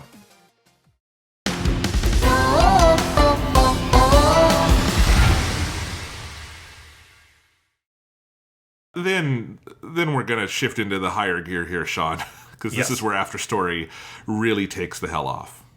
Yes, so episode 9 to 16, this is your Tomoya graduates and has to go work arc, and this is where you realize, okay, this show is like doing something really special, where it is living up to that After Story name, because normally this is a part that like you just don't get to see. Right? It's the way that these stories, these games, anime, whatever, always go is the characters hook up in high school. You know, they've gone through all their rom-com hijinks and the will they, won't they kind of thing. Eventually they hook up, and then usually it's like, here's a montage or fade and come back in, and it's like 5 years later and they've got a kid, and you know that everything that's happily ever after. And the thing that separates Clannad After Story, and it starts on episode 9, is that it's like, we are going to give you the happily ever after. We're going to give you and then they got married and they had a kid and they're happy and they still hang out with their friends from high school. We're still going to give you that ending. We're just going to show you that's a bitch of an ending to get to. There's a whole lot that happens in life, whether you're the magical stuff or the non-magical stuff, whatever. Like, even just like working the job and stuff. There's a lot of like brutal life that has to happen to get to that point.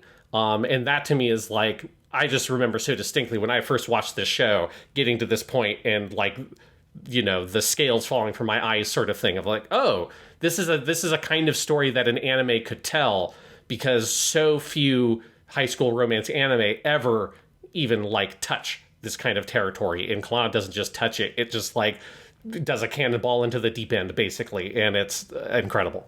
Well, this is where it becomes a Bildungsroman, right? This is where it becomes, you know, in that literary genre, in stuff like, you know, Great Expectations or whatever your Little Women, Jane Eyre, whichever ones you want to kind of like pull off the shelf. It will be about that point where you move out of childhood and then like, what is the world, and like finding your place in the world and those sorts of things. And that's often, you know, in the pinnacles of that genre, that's the stuff that's really meaty and interesting. And in that vein, one of my favorite episodes in this entire show is episode 10 here, Season of Beginnings, which is one of the Naoko Yamada ones. This is definitely the one I was writing in my notes, like picking up like, oh, she's doing a lot of the important ones, isn't she? And I just love, because that's the one where he goes out and becomes an electrician with Yusuke Yoshino, but also like, you know, moving out of Nagisa's home and kind of figuring out his place in the world. It has some incredible animation. There's that scene where Tomoya and Akio play catch sort of for the last time as sort of people living together. But all of it, so much great character animation, micro movements, and all of the just feeling that movement out into the world and him learning about, being someone who is working with a crew and a team. And I think some of this is in episode 11 as well. I don't remember where it happens, but I'm incredibly moved by everything that happens at Hikarasaka Electrical, because that company is like this sort of platonic ideal of a small business where everybody cares about each other. The boss is like a very nice guy who clearly came up doing the same stuff and has a lot of like empathy for his workers.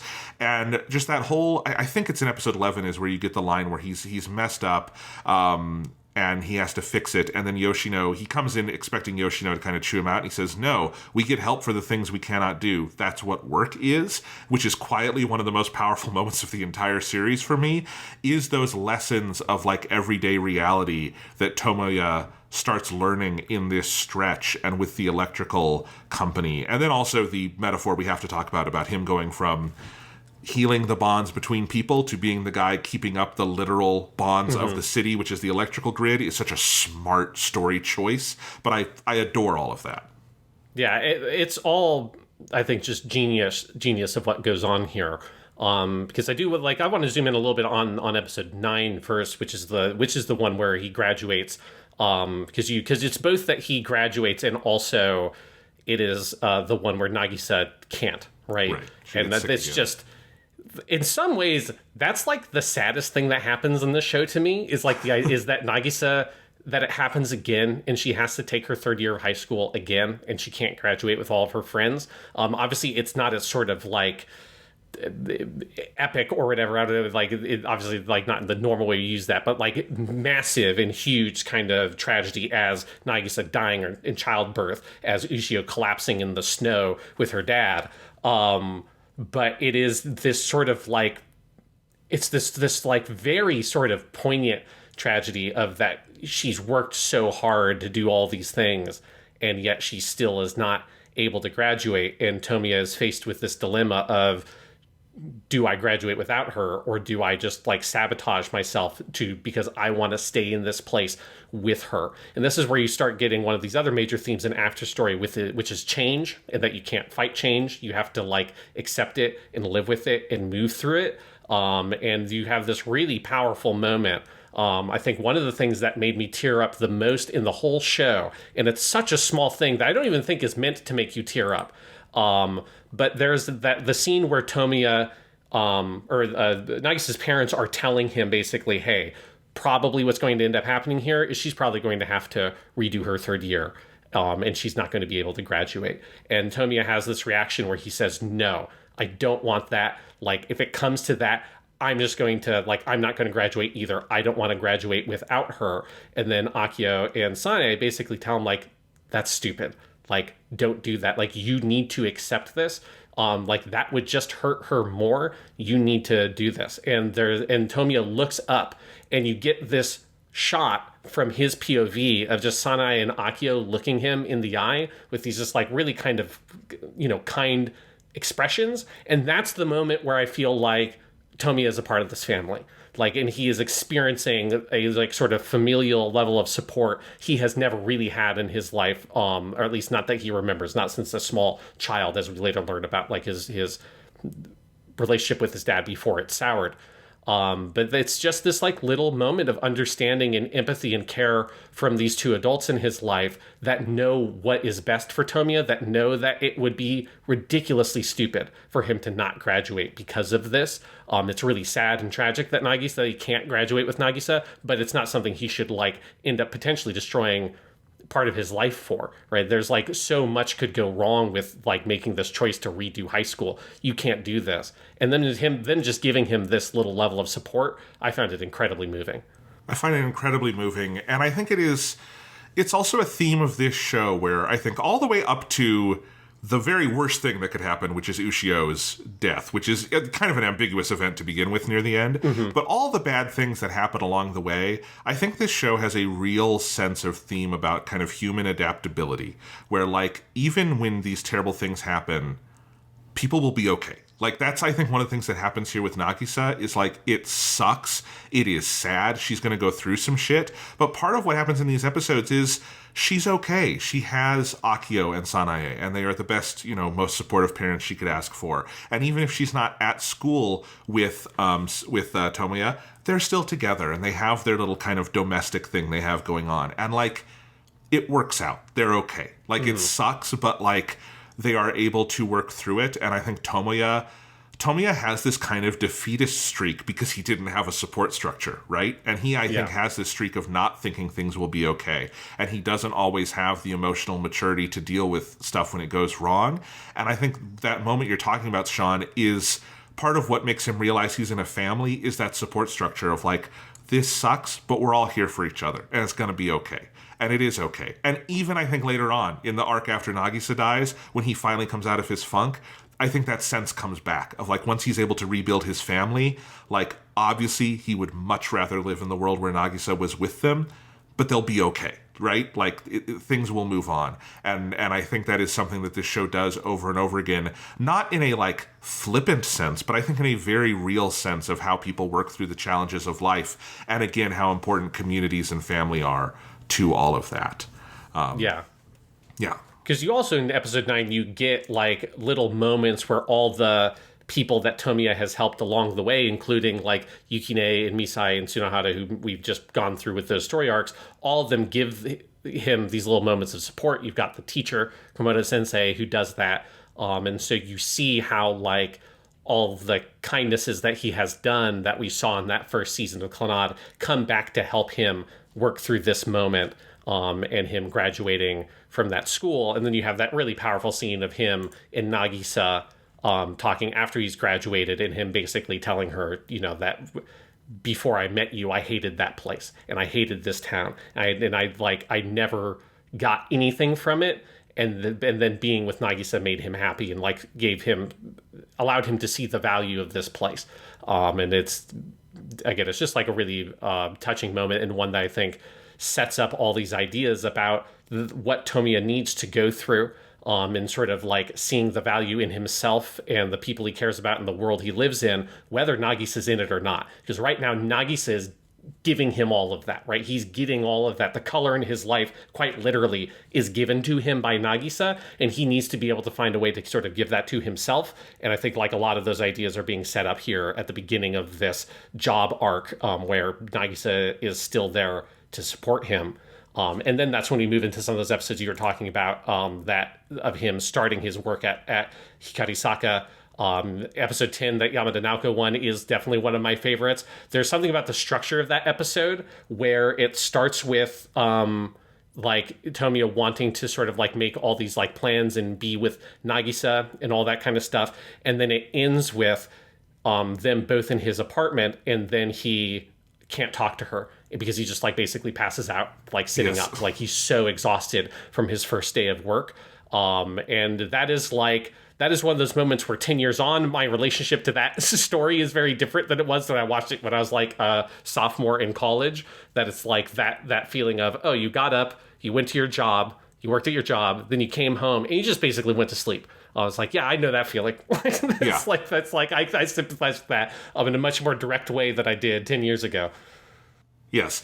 And it's a beautiful moment because it's not like Nagisa's like, oh, my boyfriend's such a jerk. It's a very, like, they all, again, they're okay. They understand it. And I think the ups and downs of all of that are really, really lovely. Yeah. And I think there's such a sense of, like, palpable lived-in realism to the world as Tomoya goes out and enters it that I love. And some of it is a little idealized, obviously. He doesn't go work for, like, a big box store corporation where no one cares about him. But also, like, that wouldn't really fit the themes of the show. He gets that job through this connection he's made with Yoshino, which was because he was very kind with his wife and all of that stuff, right? And so it all comes back to him. But the people there are also, like, good people. And I think that's also just part of the worldview of Clannad, is it basically views people as good, which I will say, the older I get, that is my general belief about the world. I think they're assholes. I think they're bad people. But I think this show does represent, I think, a general sense of, like, the reality of people do on a basic level want to help the people and be there for each other. And there are systems in our world that get in the way of that. But I like the general worldview this show exposits, in its positivity, but not necessarily naive positivity. But it's very beautiful. Yeah. Well, and I think the stuff with his job, like, any job is going to have some people in it that you don't get along with. And then obviously the more kind of like managerial people that you have to associate, the more middle managers and stuff like that. That's where you, I think, end up having the most friction if you yourself are not a manager.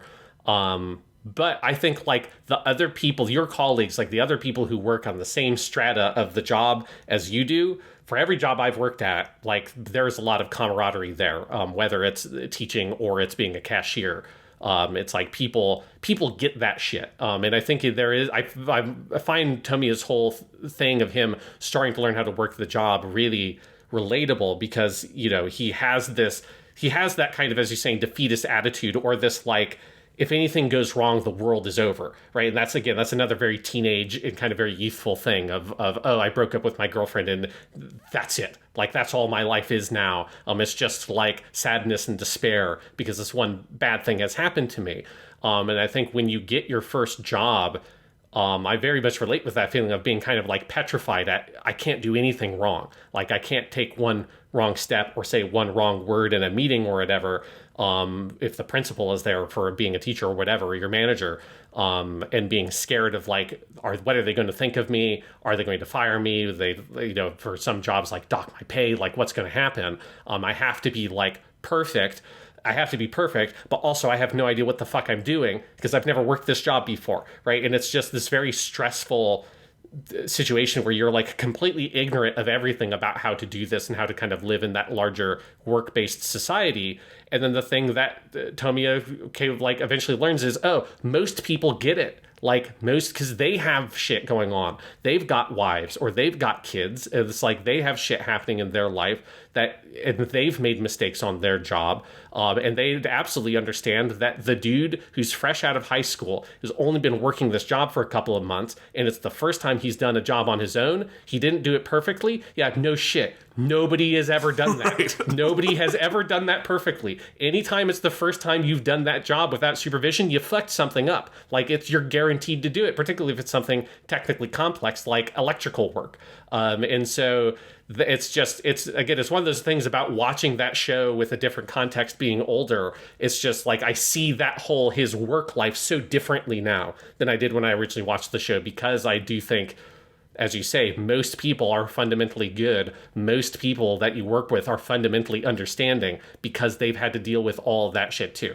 Obviously, that's not going to be 100% of the case. Obviously, I have worked with some real assholes. I have had people managing me that I thought were really bad at their job and that I didn't like. Like, it's not going to be perfect 100% of the time.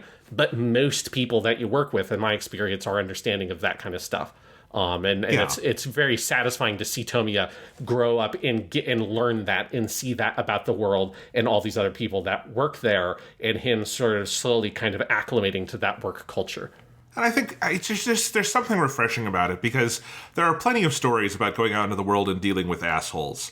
I like there being a story about going out into the world and opening yourself up to the possibility of kindness, and that people will be there to help you, and that you can rely on people. Like, it's clearly like Tomiya has a challenge relying on the people he works with, but when he opens himself up to it, they are there for him. And, like, one of the most touching parts after Nagisa dies is all just seeing in the background, like, everyone at the electric company wants to help him. Clearly. Like, they will pick up extra shifts, they will do whatever they need, his boss will give him time off, all this stuff, and he won't do it because he's trying to distract himself. And when he's finally willing to ask for that help, they're kind of over the moon about it. They're like, oh, thank God, this guy who we care about because we see every day is finally, like, asking, can I take afternoons off to take my daughter to kindergarten? And they're very happy to help him with that. And there's just little things like that ring very true to me, but I think are a kind of lived reality that I actually don't think you see much in fiction, because I think people think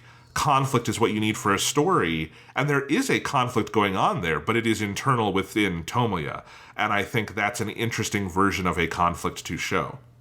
Yeah, because you're right. Like, so much of, like, that kind of workplace stories that we are familiar with are usually, like, so much about, like The Office. It's about how the manager class is, like, incompetent and buffoonish. And, they often are. And, Yes. and obviously, I'm not saying that there's anything wrong with The Office. Like, it's great parody, and those kinds of workplace comedies are very funny, and I think they're very accurate. As you say, that's not, like, the whole experience. And you're like, if those are the only kinds of stories you tell about people coming into the world of like working in professional work and that kind of stuff, you're missing certain dynamics of it if all you're doing is looking at the sort of satirical edge, or these, occasionally you'll get your sort of like hardcore drama about how it just completely crushes a person's entire soul. And here it just is like, Tomoya has, like, what feels like a very normal relationship with his job and his coworkers, and that can be very satisfying to explore in the show. It's almost like a sort of low-key version of the thing that, like, one of the things that people like from Star Trek, which is that just kind of competent people doing competent things storytelling. Is like, sometimes it's just nice to see the spaceship be run efficiently by people who are nice. It doesn't always have to be like complex drama and like big shit happening all the time. Sometimes it's just good to see people who are nice and that are very good at what they're working on. Absolutely. And, that kind of detail-oriented stuff is also what KyoAni is very equipped for, because all that animation of them going up on those poles and climbing, and him having to figure out how to, like, hold himself and his weight on the pole with, like, his sort of strap, and then using the screwdriver and doing everything, just like all of those fiddly little details make it all feel so incredibly real. Yes, you've never seen more lovingly animated screwdrivers in anything ever. It's amazing. There's also, that makes me think of, like, something I noticed a lot more in After Story, partially because I feel like Tomoya is doing a lot more varied kind of physical things, is how, like, thoughtful about how they animate Tomoya in terms of with his shoulder, right? That, like, they're very careful about how do we show him whenever he has to do something like that. And obviously with the shoulders in the electrical stuff, it comes directly into the narrative as well, because Yoshino starts picking up on it and realizing, like, hey, there's something going on here. And obviously Tomoya is a complete fucking moron for not, I get his reasoning. He's an absolute idiot for not telling anybody. He's putting himself and everybody else in the workplace in danger by not informing them that he has a physical disability. But obviously that ends up getting resolved. But it's also in, like, the scene where he plays catch with Akio, and the way that he pitches when they're playing catch, he doesn't do an overhand throw. He kind of pops it from the side because he can't lift his right shoulder kind of like above shoulder level. He can't lift his arm that high. There's just lots of little animation details there that you see him on the job and stuff that, like, really, it feels like they're so good at expressing every character, but especially Tomoya, through their, like, physical movements, and that you never kind of truly forget his injury to his shoulder because of the way that he has to move his arm. Yeah. And I find the moment when Yoshino figures that all out and calls him on it. So also, it's funny on one level because Yoshino really calls him on his shit, but also it is very touching of him being like, if there's something you can't do, let me know. I will do it. And then if there's something I can't do, you will do it. And that's just like a very direct... you can completely understand why Tomoya is being an idiot about it, and you have probably in the audience been an idiot about something like that in your life. Mm-hmm. But I really like the kind of give and take that they have there. Because Yoshino is also an awesome character. And this is also the stretch. It's in episode 12. We get his whole backstory, which takes up like half the episode. And he tells it in like this third-person story about his narrative of being a singer, and he was this giant rock star, and then he did drugs, which in Japan is very, very no, that's the end of your career, and all that stuff. And that whole story is great. Yeah, because that's definitely one where it's like, if you don't have that cultural context, you're like an American. It's like, yeah, a rock star did drugs. Oh, okay. Yes. But yes, as you say, the Japanese entertainment industry in particular, that is a big no, and you will be hashtag canceled for it, right? It is, yeah. Well, no, hashtag canceled means nothing usually. Yeah. You will actually be dropped from your agency and not be able to get work. Yes, and they will take you out of the Yakuza game that you were in, and they will find a different actor, and they will model a different character, motherfucker. That has happened twice in the Yakuza / Judgment series. On episode 12, let's talk about that one, because episode 12, that's one of the best episodes, I think, of the whole show. This is one of the ones directed by Taka Noriko, because, as you say, the first half, more or less, of the episode is about Yoshino's whole backstory, which is just like so beautifully depicted in his relationship with Coco, and him like leaving, then coming back. I was very satisfied to see that, because I didn't remember exactly like how much of a time gap there was, and I'm glad that it wasn't like, oh, he graduated and like a year later he hooked up with his teacher from high school. It's like enough time passed that it didn't feel icky to me when he comes back and they end up in a romantic relationship. I'm like, okay, sometimes anime ends up in a weird spot with the student-teacher relationship stuff that I am not a fan of, but that one didn't feel too egregious. Was Coco a teacher? I thought they were just both students together at the school. Okay. No, she was. So in the Misai, that's one of the things you see in the Misai flashback. I think that was like Coco's first year teaching at the school was his senior year, because she was a teacher during Misai's flashback.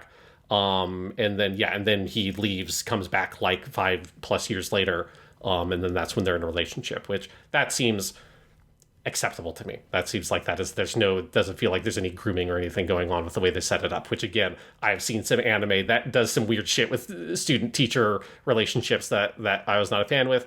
Not really a problem with this one. But anyways, that's kind of like the first half of the episode. And then the second half of the episode is all the stuff with Tomoya has his... Well, so he gets that story from Yoshino because Tomoya had this other job option, right? There's like, you can go work for this other company at a higher level position that will pay you more. Tomoya is not sure what to do about it. Both Yoshino and his boss are like, you should do it.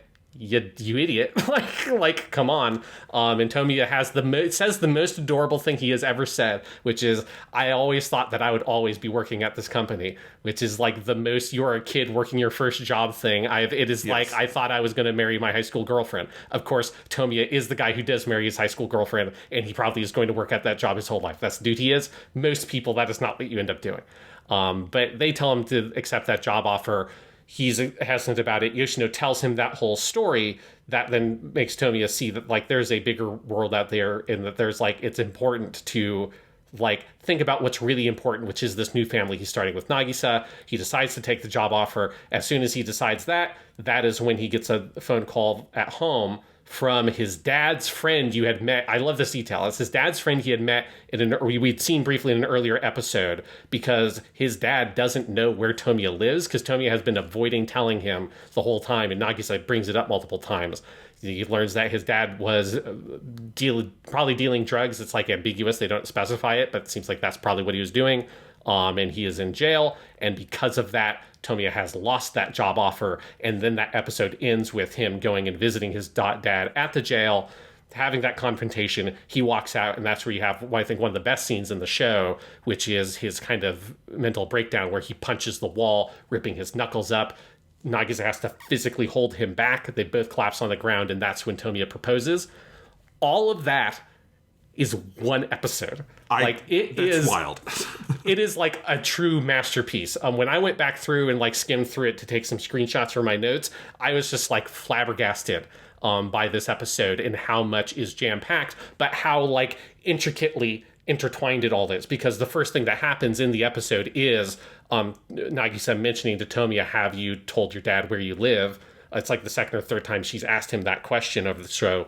And he's still avoiding it, and then it ends with that he has like that whole speech he gives to her on the swings about feeling like he is cursed by his father. It is just such a powerful, perfectly intertwined episode. It is one of those episodes that like I'd absolutely put up on that scale with like episode 11 from Air or something, as just, this is like a perfect episode of anime. It's really incredible, absolutely. And I mean, there's several in this stretch I would put on that tier, and on our way to the end. But yes, I think the sheer jam-packedness of it, seeing how hurt Tomoya is by the stuff with his dad, because I think it's not even so much disappointment about the job so much as the idea that his life is stuck because of that, right? Mm-hmm. And so he, is holding on to Nagisa because she's the only thing that feels like his is freedom, is like elevating his life, and is also an actual family that he has built over there, right?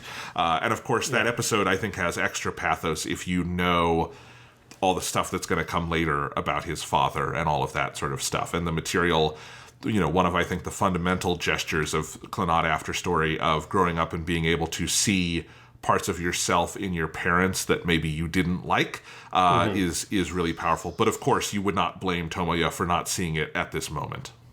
Yeah, because so much of his relationship with his dad is that, like, Tomoya just doesn't understand his father at all. Like, he can't understand, like, who he is, what he's doing, why he's doing, and most importantly, he doesn't understand how does this man feel about me, right? And so in that scene where he's in, like, basically like the interview prison scene, they're like very thoughtful in terms of how they direct it, that the camera never goes across the boundary of that like glass window. So you're never like, the camera never moves into his father's space.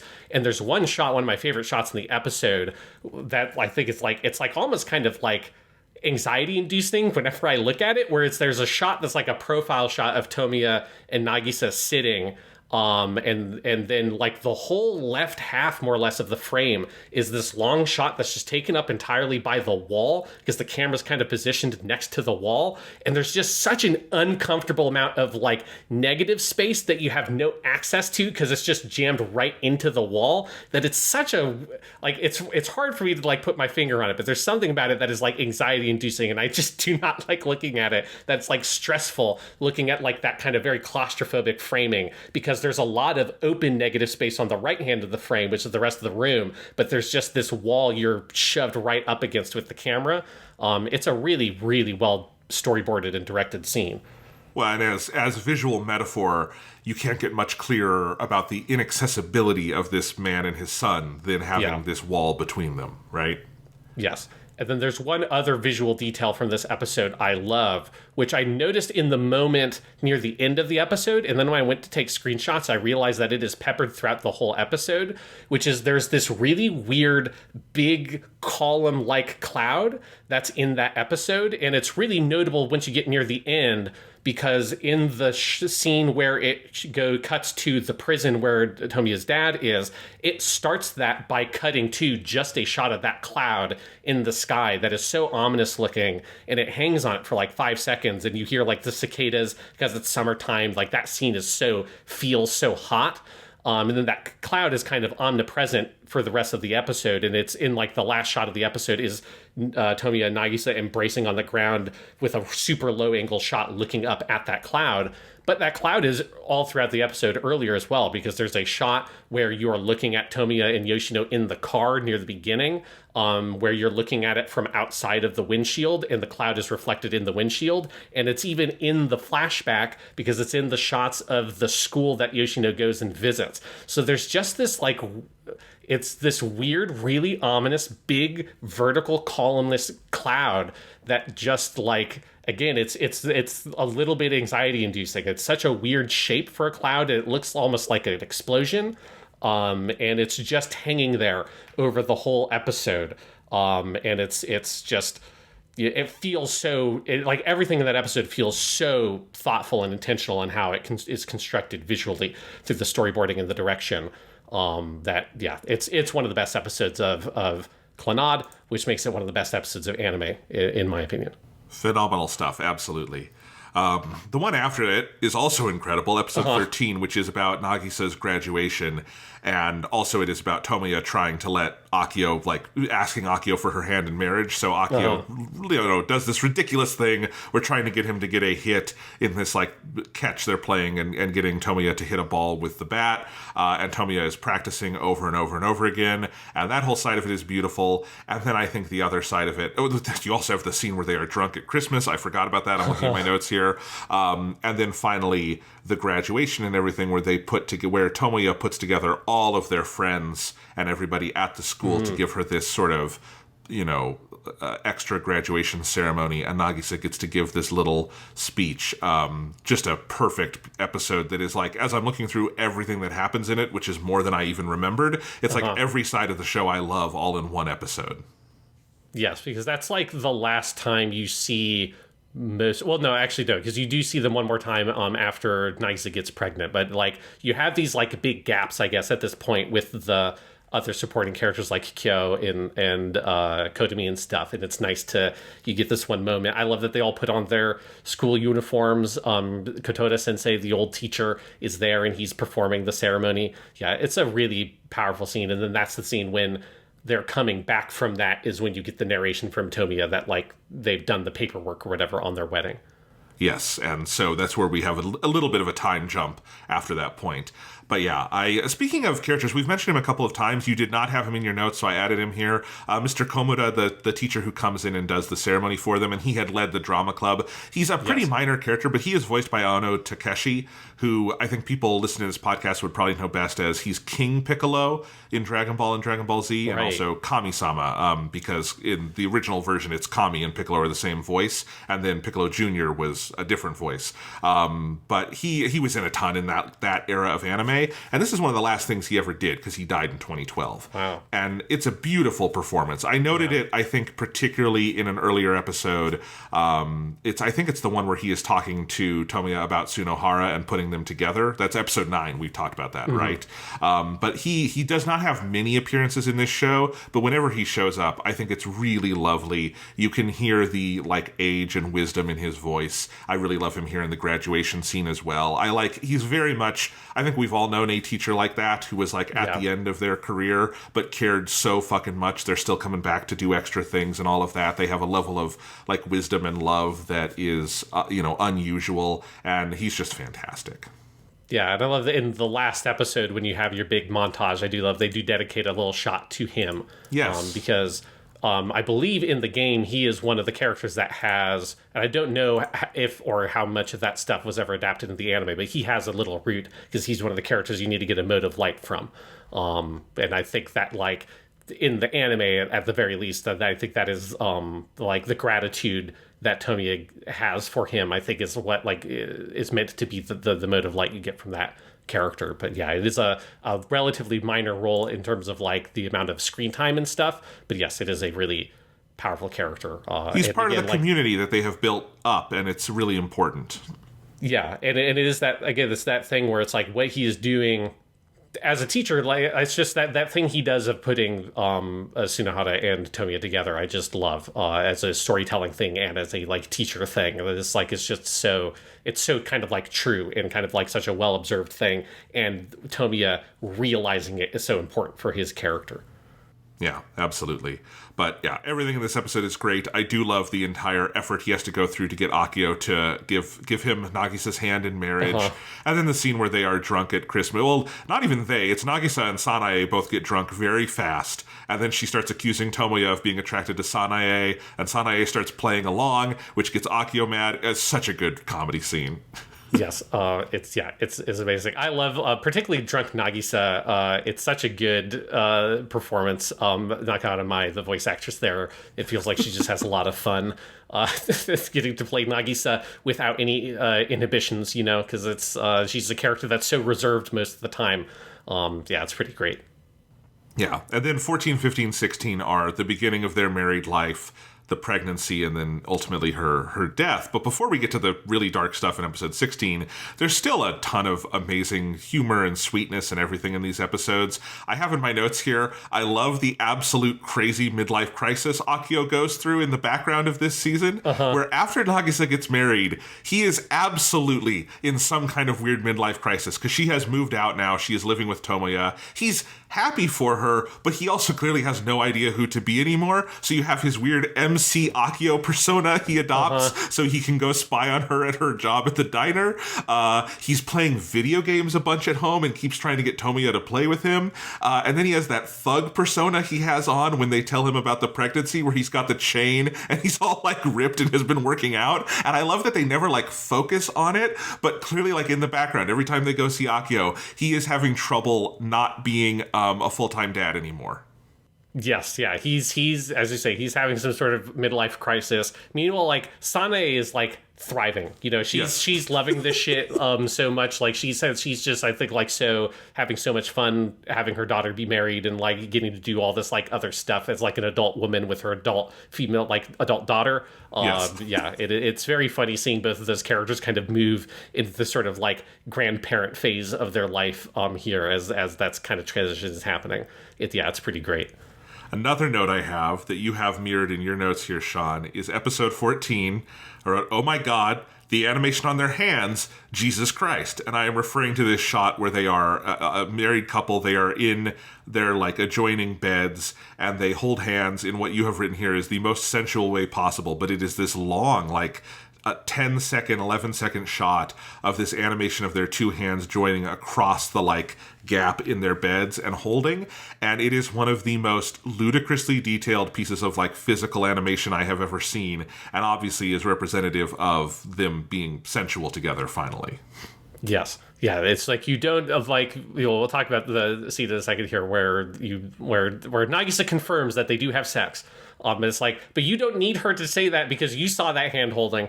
It's like, yeah, you're going to get pregnant from that shit. They weren't even wearing gloves. Like, Jesus Christ.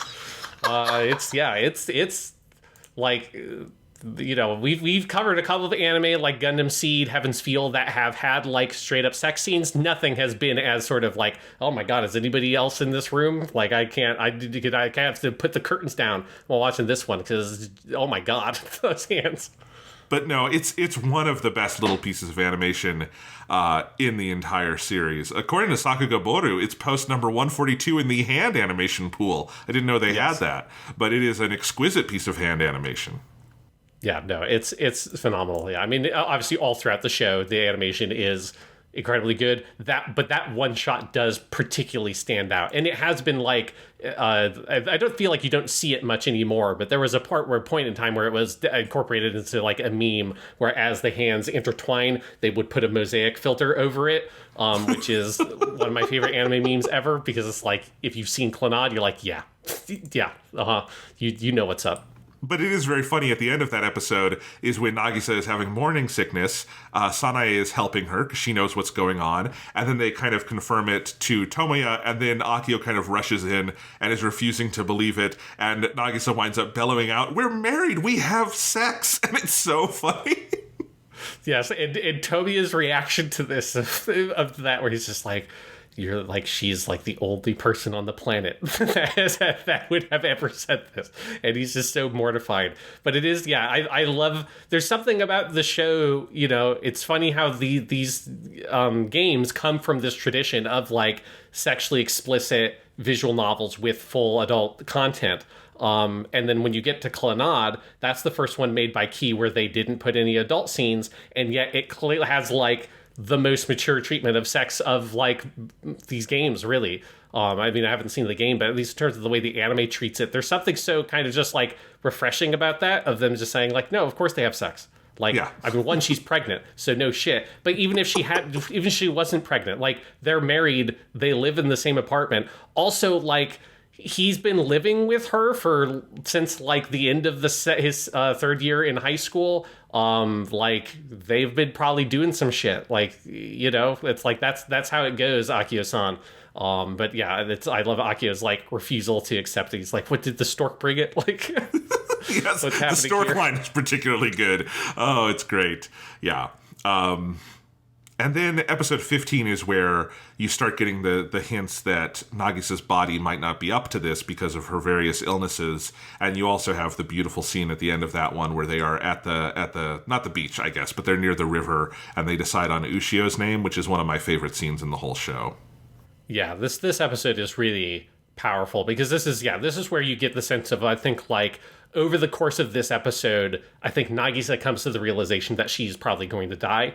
Like, that's like, I think part of the implication of that last scene is I think she realizes that she's probably not going to make it through this pregnancy, but wants to do it no matter what. And yeah, that scene at the end on the beach, which, like, there's some stuff going on there with the names, right? Because Nagisa's name means beach. Or her full name is like beach on the old river. Like Furukawa means old river, Nagisa means beach, or in this context, like, like riverside, I guess, technically.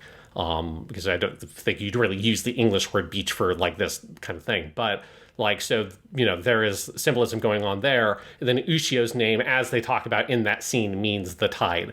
And then Okazaki, like his name means like top of the hill. And then his given name, Tomoya, basically means friend.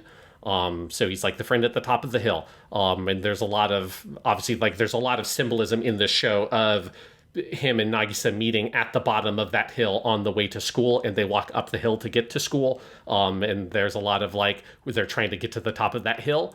So there's a lot of like symbolism there with the way those names work out that I think is really cool. But then, yes, that whole scene is just so gorgeous. That's where they're, the background artists, I think, just kind of go ham with the colors there, and really kind of get to stretch that, like, the beautiful kind of sunset, and then the sunset colors sparkling off of the river.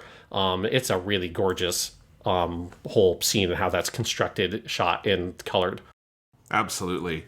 That scene, this episode also has one of the most pivotal moments in the whole series, although it isn't necessarily apparent to you yet watching it, but where you get the backstory that Akio tells Tomoya, which is also like a major moment, I feel like, in their relationship of as like, sort of father-in-law, son-in-law thing, where he tells him this secret of like when Nagisa almost died when she was a kid on that night where Akio and Sanae were both working, that Akio took Nagisa and ran her up to this spot in town that now is under construction as a hospital, but was this sort of big open field with the forest around it, and he prayed there, and he feels like there is some kind of spiritual connection.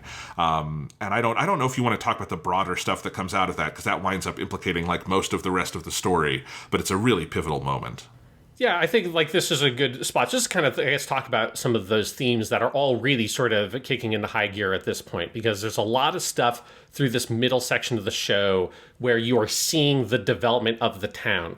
And I think one thing that was fascinating to me rewatching the show, going from the, Clannad season 1, is I had assumed that I would see this theme more like explicitly seated in the first season than I had remembered, going back, and because obviously when you rewatch something, you're able to pick up on all the foreshadowing because you know that it is foreshadowing, because you know it's foreshadowing.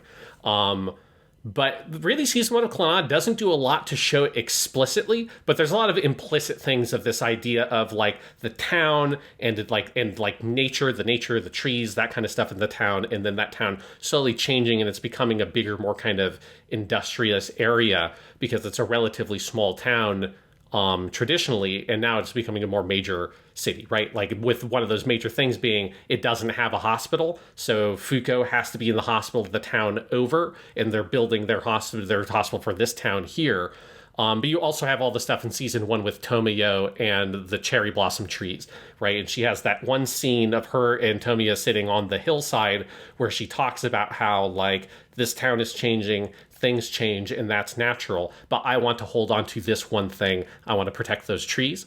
And so you get some of those ideas seeded there a little bit, but it's Clannad season 1's not particularly explicit about it. But After Story starts really digging into this idea that I talked about last episode from an interview with Maeda Jun, where he talked about the main theme of Clannad is about the relationship between people and the relationship between the people and the town in which they live. And that second part isn't so apparent in Clannad season 1, but it's very important here. And all throughout this middle section, after Tomoya graduates, you see in the background all these little things changing. Like Nagisa on her way to school in her third year at high school. Now the background, like they have ripped up that one whole field and you see it's under construction. It's big piles of dirt and stuff. There's the cafe that's at the bottom of the hill now, which is the place that Nagisa works, and that never used to be there before. And then you, I think in particular, have one really effective scene where Nagisa is talking to Tomoya at their apartment, and she's saying that, they're in a year or two or whatever, they're going to tear down they're building a new school building, and they're going to tear down the old one. And Tomoya, has this really violent outburst where he just shouts there's no way that can be good. And it's one of those places where you're starting to see the darker, more violent edges around Tomoya as a person that obviously is important to set up this really awful choice he makes to not be involved in Uchiha's life when she's an infant. And it's like, I think, important that they kind of show that there's a less pleasant side of Tomoya as a person here, and you're getting a little bit of him refusing to be able to accept the change that's happening in this town, and it industrializing more, the nature being cut away. And then, obviously this then ties into the magical realism. Nagisa is like spiritually connected to that town, right? Like she is like a part of it. And especially like the nature of the town, the trees, right? That is why when winter comes around, she gets sick, is because like nature recedes and like everything, the trees go to sleep, metaphorically, all that kind of stuff. And then for when Ushio is born, she is like a miracle child because she should have never lived. The only reason why she was ever be able to be born is because Nagisa's life was miraculously saved by this town, and her spirit or whatever is like intrinsically tied there. So this is where you start getting some of this more kind of magical realism and sort of like spiritual elements of the story, of almost kind of like modern romanticism of nature and humanity's relationship to it. But Clannad complicates it because it's not just like nature good, humans bad.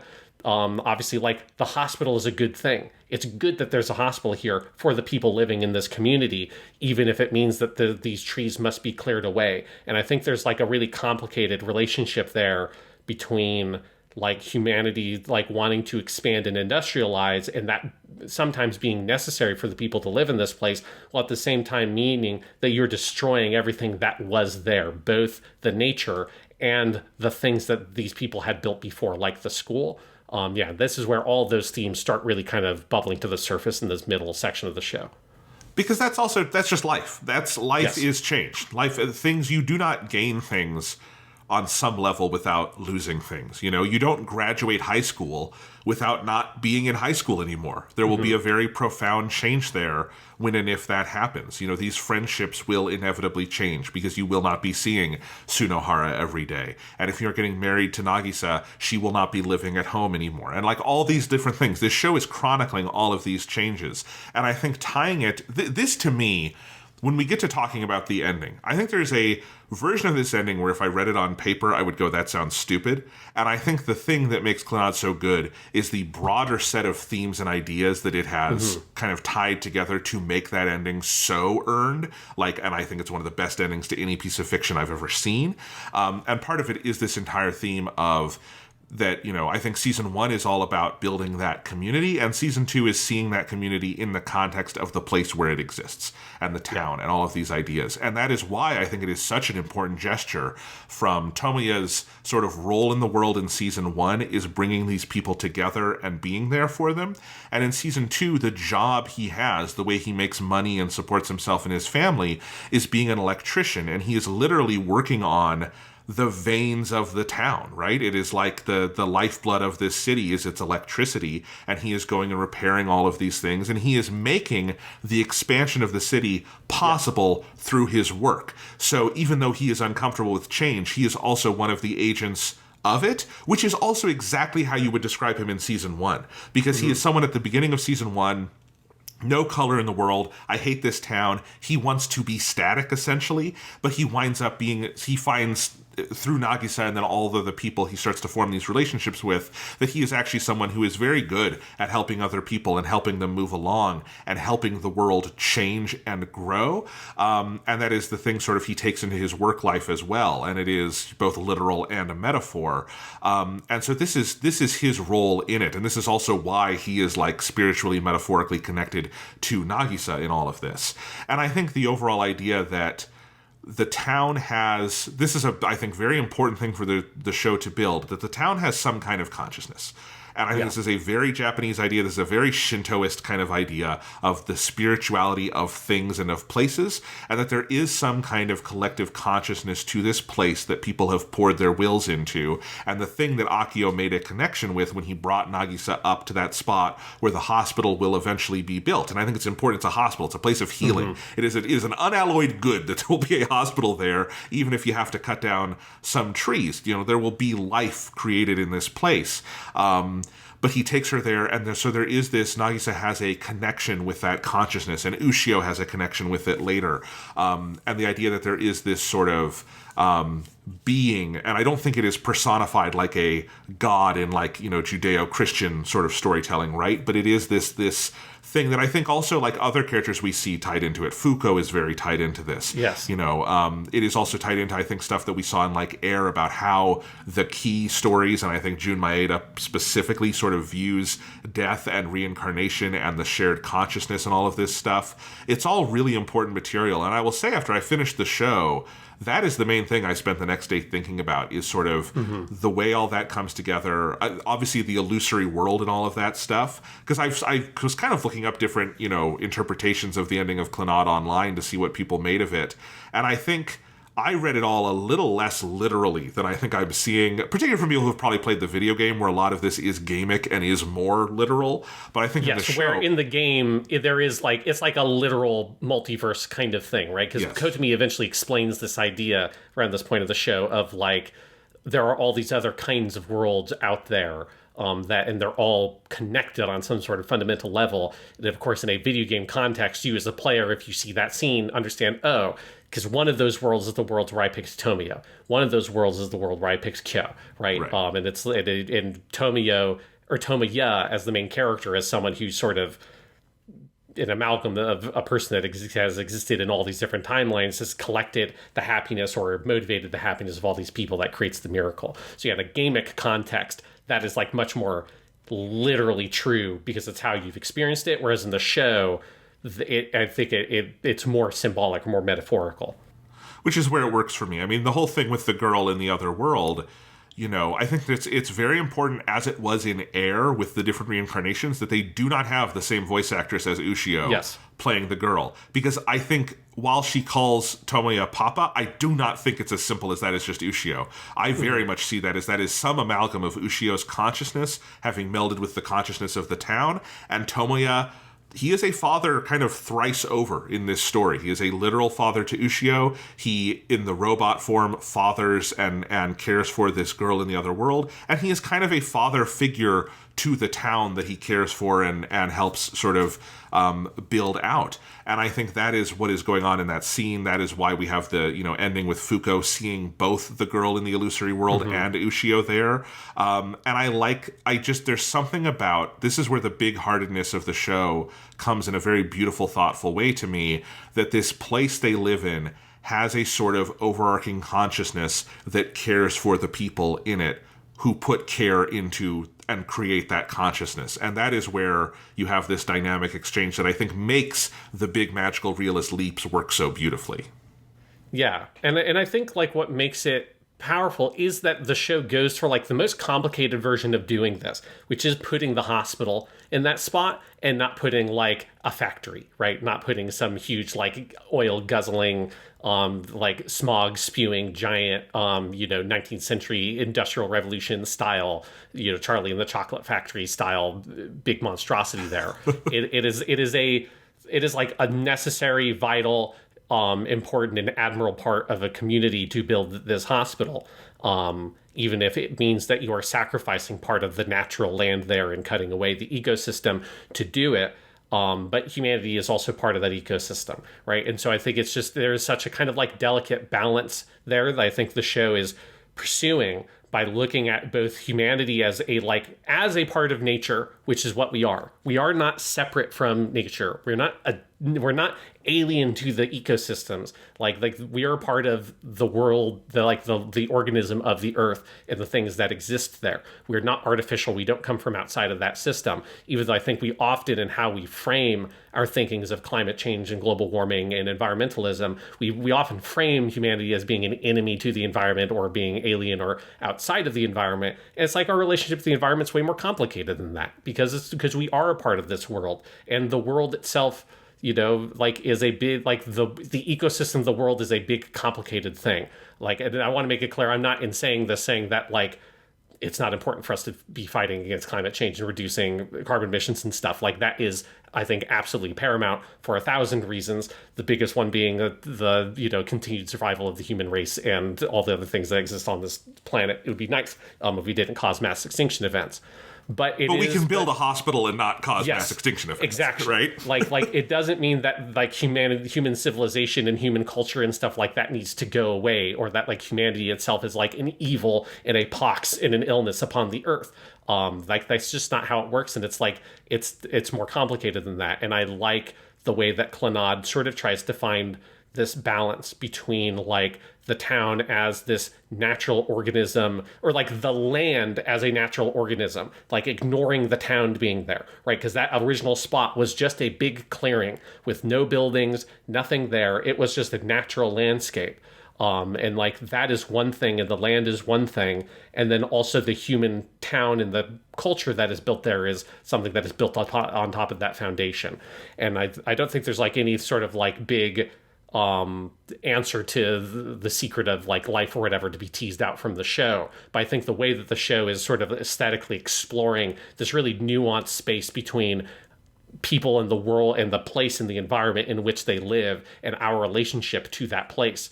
It is very like powerful, and it's, as you say, it's the most thought-provoking part of the show. It's the thing I've been thinking about with this show for 10 years, because it is one of the main things I think about when I think about themes of romanticism. If I'm ever like in my job as an English teacher approaching like 19th century American texts, like a Hawthorne kind of thing that love these sorts of themes, I always end up thinking of Clannad, because I think it's one of the most potent explorations of this exact idea. Absolutely. So we're kind of skipping over the big sad thing that happens here as we talk about all of that.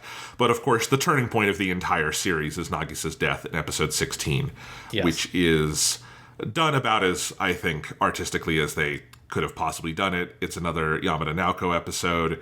Yep. It is brutal, but I will say, I do feel a difference in kind in how like the biggest sad moments like this are done versus some of the stuff in Air and Kanon. Mm-hmm. Like, and I think part of that is just this is also a just much longer show that has built up more, where like obviously Nagisa dying hits us harder than anything in those shows really can at a certain point. But I also think it the way it is contextualized and the way it all feels real and immediate. I don't know. It's hard for me to even put into words that maybe it doesn't feel like a wallow in the same way. It doesn't feel as punishing. It feels so lived, if that makes sense. Yeah, I think there's a lot of things that go into Nagisa's death and how they frame it to make it not feel emotionally manipulative and make it not feel as sort of like one note sad of just like, because it's like not a, it's like I find it hard to just say that is a sad scene, because I just don't think that like describes it at all. It's way too, it's, as you say, it's not one note. It is too like multivariate. Yeah, and there's a lot that they do, I think, to really make that work. And I think there's probably a lot of experience both on the Key side and the KyoAni side in terms of executing this. Like, one huge thing is just, it's not the ending of the show. And it's like, it's hard to, like, I think, overstress how important that is. Because compared to, like, Air, right? Like, again, Air is fucking great. And it's a really powerful ending. But it's also the ending of the show is Misuzu's death. And there's nowhere to go from there other than gesturing towards the spiritual and the cycle of resurrection and stuff. But you as a viewer watching that scene, you understand there is way more of this show left. Whether you're watching it when it was airing on TV, you would have known this wasn't the last episode. Whether if you're watching it on streaming or on home video, you know I've got a whole other Blu-ray. So there's more that's going to happen after this. And so just knowing that it's not the ending, like, that gives you hope, right? And I think a big thing is like is that the despair of Nagisa's death and the hope is juxtaposed so powerfully. One of those is just, there's going to be more of the show, so you know that it's not the end. I also think the show has just been so thoughtful about setting up the idea of Nagisa's death, and I think you've come to terms with it on a subconscious way well before it's actually happened, which I think is also really important. Like, you've known the whole show basically that Nagisa is very physically weak, right? And you've been getting bits and pieces of why that is the case throughout. But we have known for, at this point, nearly 40 episodes of anime that like Nagisa is someone who whose life is in the balance, right? And she's someone who kind of understands that that is true for her. And we have learned a couple episodes ago that we know, like, this whole thing of she almost died as a kid and then her life was sort of miraculously saved. You have seen in the scene where she comes up with Ushio's name. Again, the way that her face is written or drawn and animated in that scene, I think really strongly implies that she is coming to terms with the fact that she's probably not going to live. And Tomoya is dealing with that. Like, all of episode 15 is basically about coming to terms with the fact that Nagisa is going to die. Even if you don't 100% know it for sure, that whole episode is about framing this is a very probable outcome of this pregnancy, and you need to be prepared for it. And Nagisa, I think, has prepared herself for it. Tomoya has not really. I don't know how he would, but he hasn't really prepared himself for it. So you've been set up coming into episode 16 to be able to, I think, emotionally process Nagisa's death much more readily because you've had that whole experience really help you. You also, in the first half of episode 16, have all of our cast comes back in, and you have this one very beautiful, happy scene of all of our major characters, and they're all having dinner at Tomoya and Nagisa's house, and they're like talking about life and change and stuff like that, and that really helps. But then the other thing is just how the scene itself is framed and edited, right? Like, Nagisa doesn't die of a deteriorating disease or metaphorically deteriorating disease like Misuzu and Makoto, our other two saddest deaths we've seen. She dies in childbirth, and she succeeds in childbirth, right? The thing that Nagisa has wanted more than anything is to have her own family, right? It's the Dango Daikazoku. It's the song she sings to herself. It's the thing she wants is to marry Tomoya and have a child with him. And she wants to do that. She wants to do that on her own terms so much that she starts to try to do the, like, I want to give birth to a child at home. And I love the way they play that whole dynamic as well, that, like, that's a thing that she really wants. They start pursuing that angle. Once they realize that that's medically unadvisable, they decide not to do it. But of course, then circumstances mean that it ends up having to happen anyway. And probably the fact that they were prepared to potentially do it is probably one of the reasons why Ushio was, like, had a safe birth in the first place. And I think that whole dynamic is really well played in terms of how they plot and pace that out. But you just see that sort of very consistent kind of stubbornness from Nagisa. This is the thing she wants to do. And so, yes, she dies, but she dies in succeeding in giving life to this other person. And I think the way that they shoot that whole scene, where it is so angelic, because the background completely melts away and the background is totally white, and they kind of blow out the camera, quote unquote, a little bit in that sequence. And there's something kind of magical about the way it's framed, and it's lightness. It's not darkness, right? And the title of the episode is White Darkness. Yes, exactly. And right before the scene when Ushio is born, they have this very fascinating little sequence where Tomoya just is narrating to himself. He basically describes himself as falling into despair at seeing Nagisa in so much pain. And then you have this very striking kind of negative image of him that's just black. And then all the black parts of his outline and his hair are white. And then when Ushio's cry happens, that turns into a sparkle, that sparkle explodes into that sort of white angel-like space that he is in until Nagisa dies. And then, of course, also it's like Nagisa's expression when she dies is so full of, like, warmth and, like, she has done the thing that she needs to do. And I think all that just sort of sets you up as a viewer to be able to see that there is so much more that is going into this than just, it's really sad that this character has died. It's really sad that she died. At the same time, she did the thing that she wanted to do. She did it on the terms that she wanted to be able to do it. And she has left something, like, beautiful in this world that we are going to get to meet with Ushio. And so there's so many more extremely complicated emotions at play in that scene than anything we have seen in the shows up to this point. I think that's a really good way to put it. And I think that's probably the value of you having seen this show before and being able to, because I probably would not have been able to put that into words. But I did just feel a very stark difference in kind, where, like, it's brutally sad, to be clear. Yes. It definitely got some tears out of me. I will say, actually, there are moments in the episodes that followed that actually got me even more on the level of like tear jerking and everything. Because as you say, it's not like this is unexpected by the time it happens. And when it happens, it is so complicated. There is a dream being shattered in his life with Nagisa, and there is another dream being born because Ushio exists, and that alone is sort of miraculous. But it is, and I do think that is, a lot of that is down to some of the directorial choices Yamada Naoko is making that are so deft, like what you talked about with the white background. I'm curious if that is something borrowed from the visual novel at all. I have not seen that scene there, but it wouldn't surprise me if some of those techniques are from that. But either way, the episode itself just, this is one of the most difficult parts of the story to tell, and it tells it really, really beautifully. Yeah, because really, because the part that gets me in that scene, and I've got on my screenshot gallery, I took shots of all of these. You have the montage of Nagisa and Tomoya, I think, and they do kind of two phases of the montage. The second phase of the montage is showing you a bunch of scenes you've seen, like of just shots from the first show, which of course is what you would expect it to happen. But I like that they begin the montage by showing you a bunch of things that you haven't seen before. That there are all these sort of like normal shots of Tomoya and Nagisa living in that apartment, and kind of giving you snapshots into some of that time gap, because obviously like a lot of time passes between the episodes at this point in the show.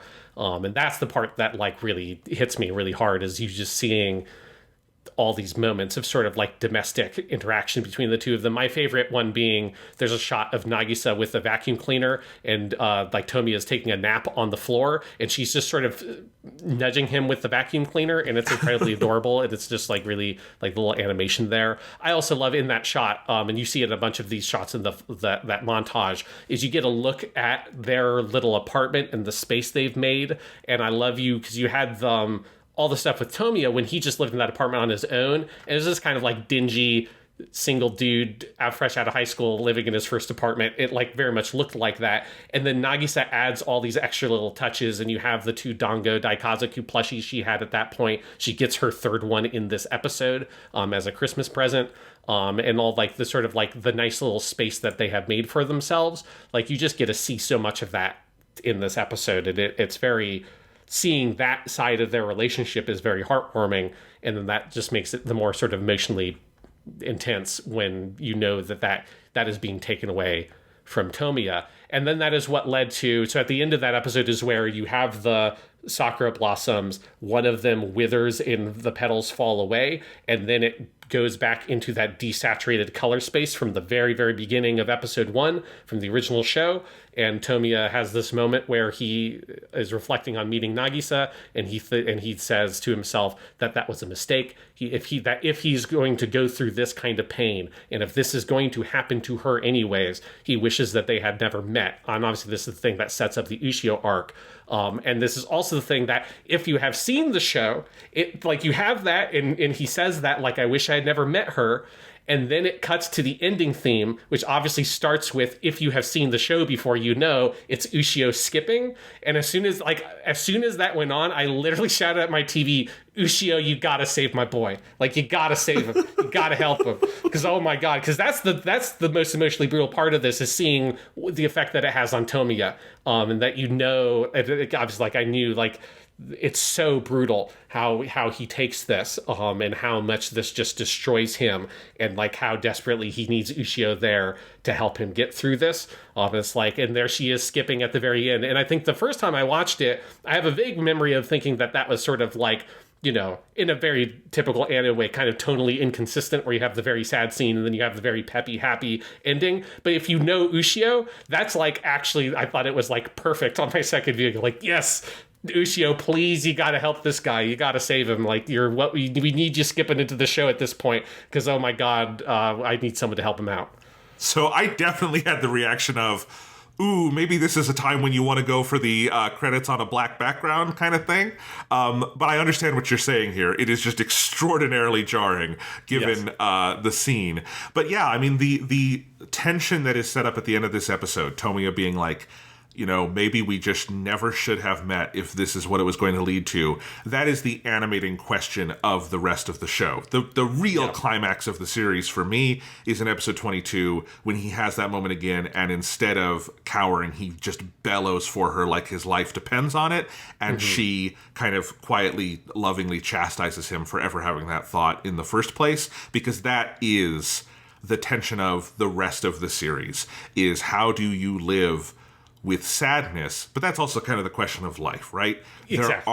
There are no happy things that do not in some way also lead to a sadness, and there are no sad things that did not come out of some kind of happiness. And it is the ultimate question to deal with as people. And what, Tomoya does in the next episode, how he falls apart, sucks, and is also, you could never in a million years judge him for it because you understand it so thoroughly, and we have all probably been there. And I think also, if you have experienced any kind of loss, you have probably thought exactly what Tomoya thinks in that moment, because that is, I think, a very real reaction to the kinds of things that have happened to him here, and the kinds of wanting to deaden yourself.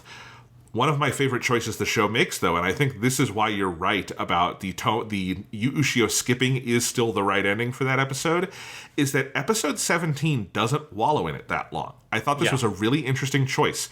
I think you would expect to have Tomoya's depression be like at least a whole episode, right? And just kind of spend time in it. And instead, there's an opening sort of montage and narration that explains what happens in those 5 years. And we don't really need to see much of it because we understand it. And also, as we're about to come learn, we've seen it through his dad on some level. Yes. So we don't need to see much of it.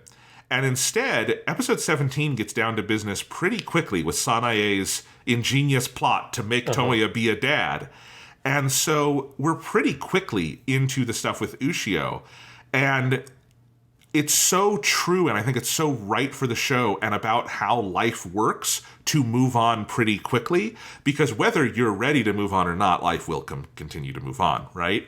And so episode 17 is a really funny episode, which is a thing you would not think of coming after episode 16, but Ushio is adorable. There is animation of her trying to eat her rice and all the stuff in this episode that is some of the funniest, best animation in the whole show, and you even see the cracks starting to appear in Tomoya as he cannot fully resist this, even as he is still very brutally, depressed.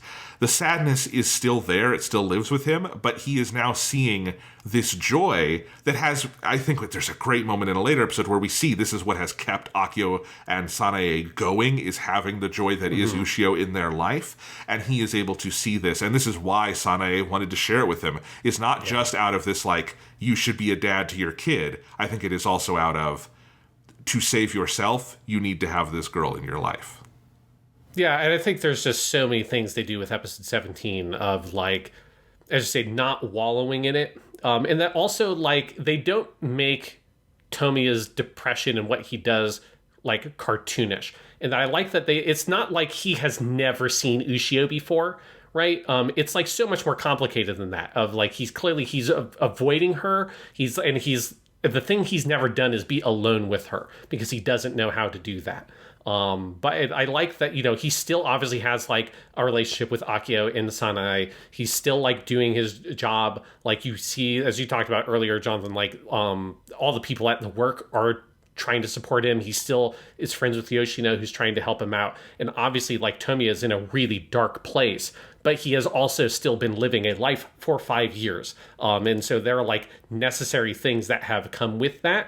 And that there's an emotional awkwardness to him here because he's trying to cut himself off, but you can't be successful. There is no way to cut yourself off, especially when you were previously so integrated in that community. You're still a part of it. And so you just get all those little moments like him going to the grocery store and Ushio following him. And that's where he meets Isogai-san, the neighbor, who I love, who she has had her name appropriated by 2 different people. Fuko took her name when Fuko showed up in season 1, and that is also the fake name Sanae comes up with when she's dating Tsunohara is also Isogai. So they're getting a lot from their neighbor Isogai-san.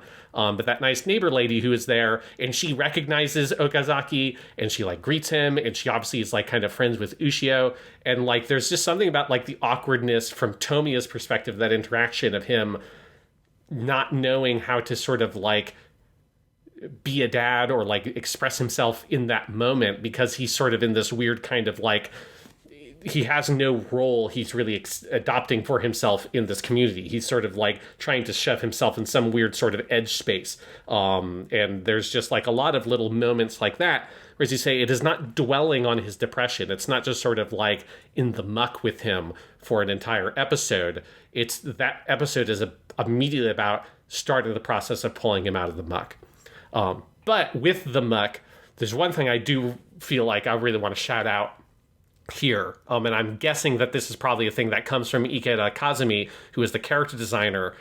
I do not think there are any two lines in the history of anime that have done more fucking work than the two lines they put under Tomiya's eyes in his character design, because that is literally the only thing they do to age him. I think maybe they make his hair like a little bit longer, but like he's just got two little extra lines under his eyes, and that's it. And those two lines, I just think, carry so much for him of like, you know, because he's not like old. He's like in his mid-20s at this point. You know, he got married super young, and this is 5 years after Nagisa's death. So it's like he shouldn't have aged a lot. And all those lines communicate is like the stress and sadness of those 5 years, and that they don't go away, right? Like even when he's living with Ushio and he's rediscovered a way to be happy, like those two lines are still there. And I just think it's like such a really genius little tiny piece of character design. They have not done much to age up Tomiya. It's just like, one, it's the expressions on his face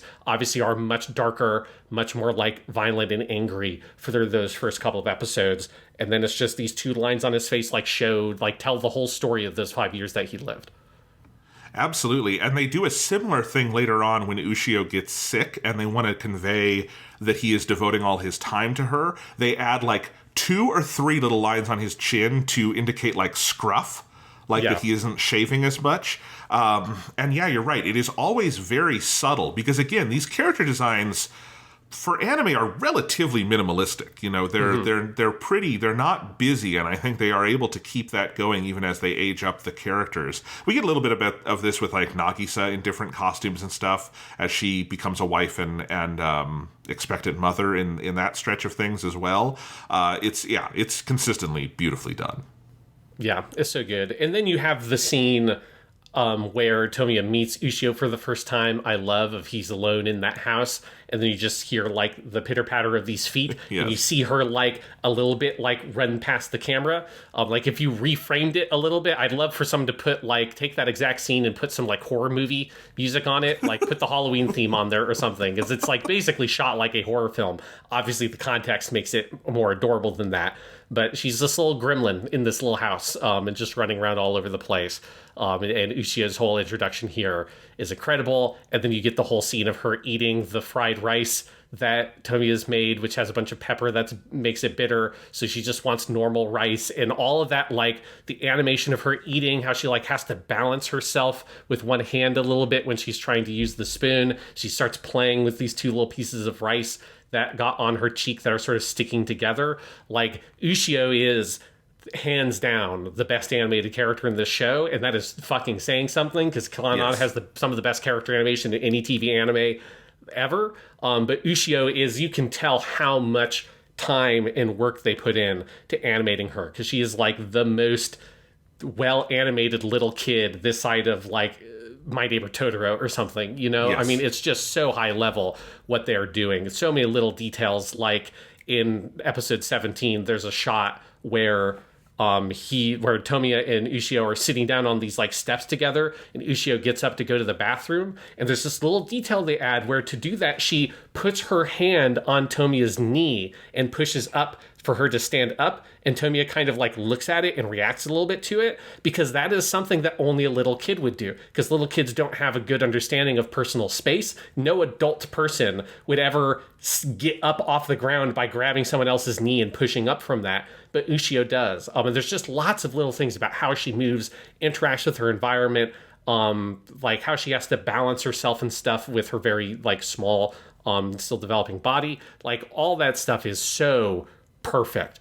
that it is, she's just like one of like my favorite anime characters ever, even though she's only in like 6 episodes of the show, which is pretty fucking wild when you come back to it and realize she's in a relatively small portion of Clannad overall, but she casts such a huge shadow for such a little person over this whole show. And it has to be that good, because you only have a couple of episodes with her. So the animation has to do so much heavy lifting to bring that, because she also doesn't talk that much. The vocal performance is fantastic, but she doesn't have a ton of dialogue. She's a little kid who doesn't even she can speak, but she doesn't know complex sentences or anything, right? Yeah. So the performance of the animation is so crucial, and if it doesn't work, you don't have a show, because this is the most crucial stretch of the entire series, right? You have to sell Ushio, you have to sell her as a real person, and you have to sell how she is identifiably Nagisa and Tomoya's kid. You have to sell that relationship with her and Tomoya, and then bring us into the home stretch through all of that. And it is absolutely the coup of animation in this whole show, is everything they do with her as a character. And yeah, that 17th episode, I think maybe gets lost a little bit, sandwiched between, just like if you were to pick out the best episodes, you would look at 16 and 18 on either side of it are these all-timers. But 17 is really crucial in introducing her, and it is so good. And then leads into the all-timer that is 18, where they go on their trip. Yes. Well, also, episode 17 is the one that has, the slickest fucking ending of an episode, because that's where Tomoya and Ushio start to go on their trip, and they were walking outside, and then you get this close-up on her legs as she's walking, and then she sort of slows down a little bit, and then she starts skipping, and then that match cuts into the skipping animation in the ending theme, which is such a smart way for, if you haven't at that point picked up on the fact that Ushio is the little girl skipping in the ending theme, and also she's in the opening theme of, obviously, After Story. She is also, you see her at the very beginning of the opening theme of Clannad in terms of the animation, so she has, been visually present in the sort of edges of this show the entire time. It's just you might not, if you weren't focusing on it or weren't thinking about it, you wouldn't have noticed. But that's where they make that connection very specific, explicit to you. This is that thing. This is this little creature you have been seeing around the edges of the show. She is finally here. Get fucking ready. Absolutely. It's very similar to the ending of Kanon, obviously, with how they do the running. But I don't think Kanon doesn't do a literal match cut. It's more like they're talking about it and then we see it. This is a literal match cut there that is, as you say, very, very slick. And I have to imagine was planned.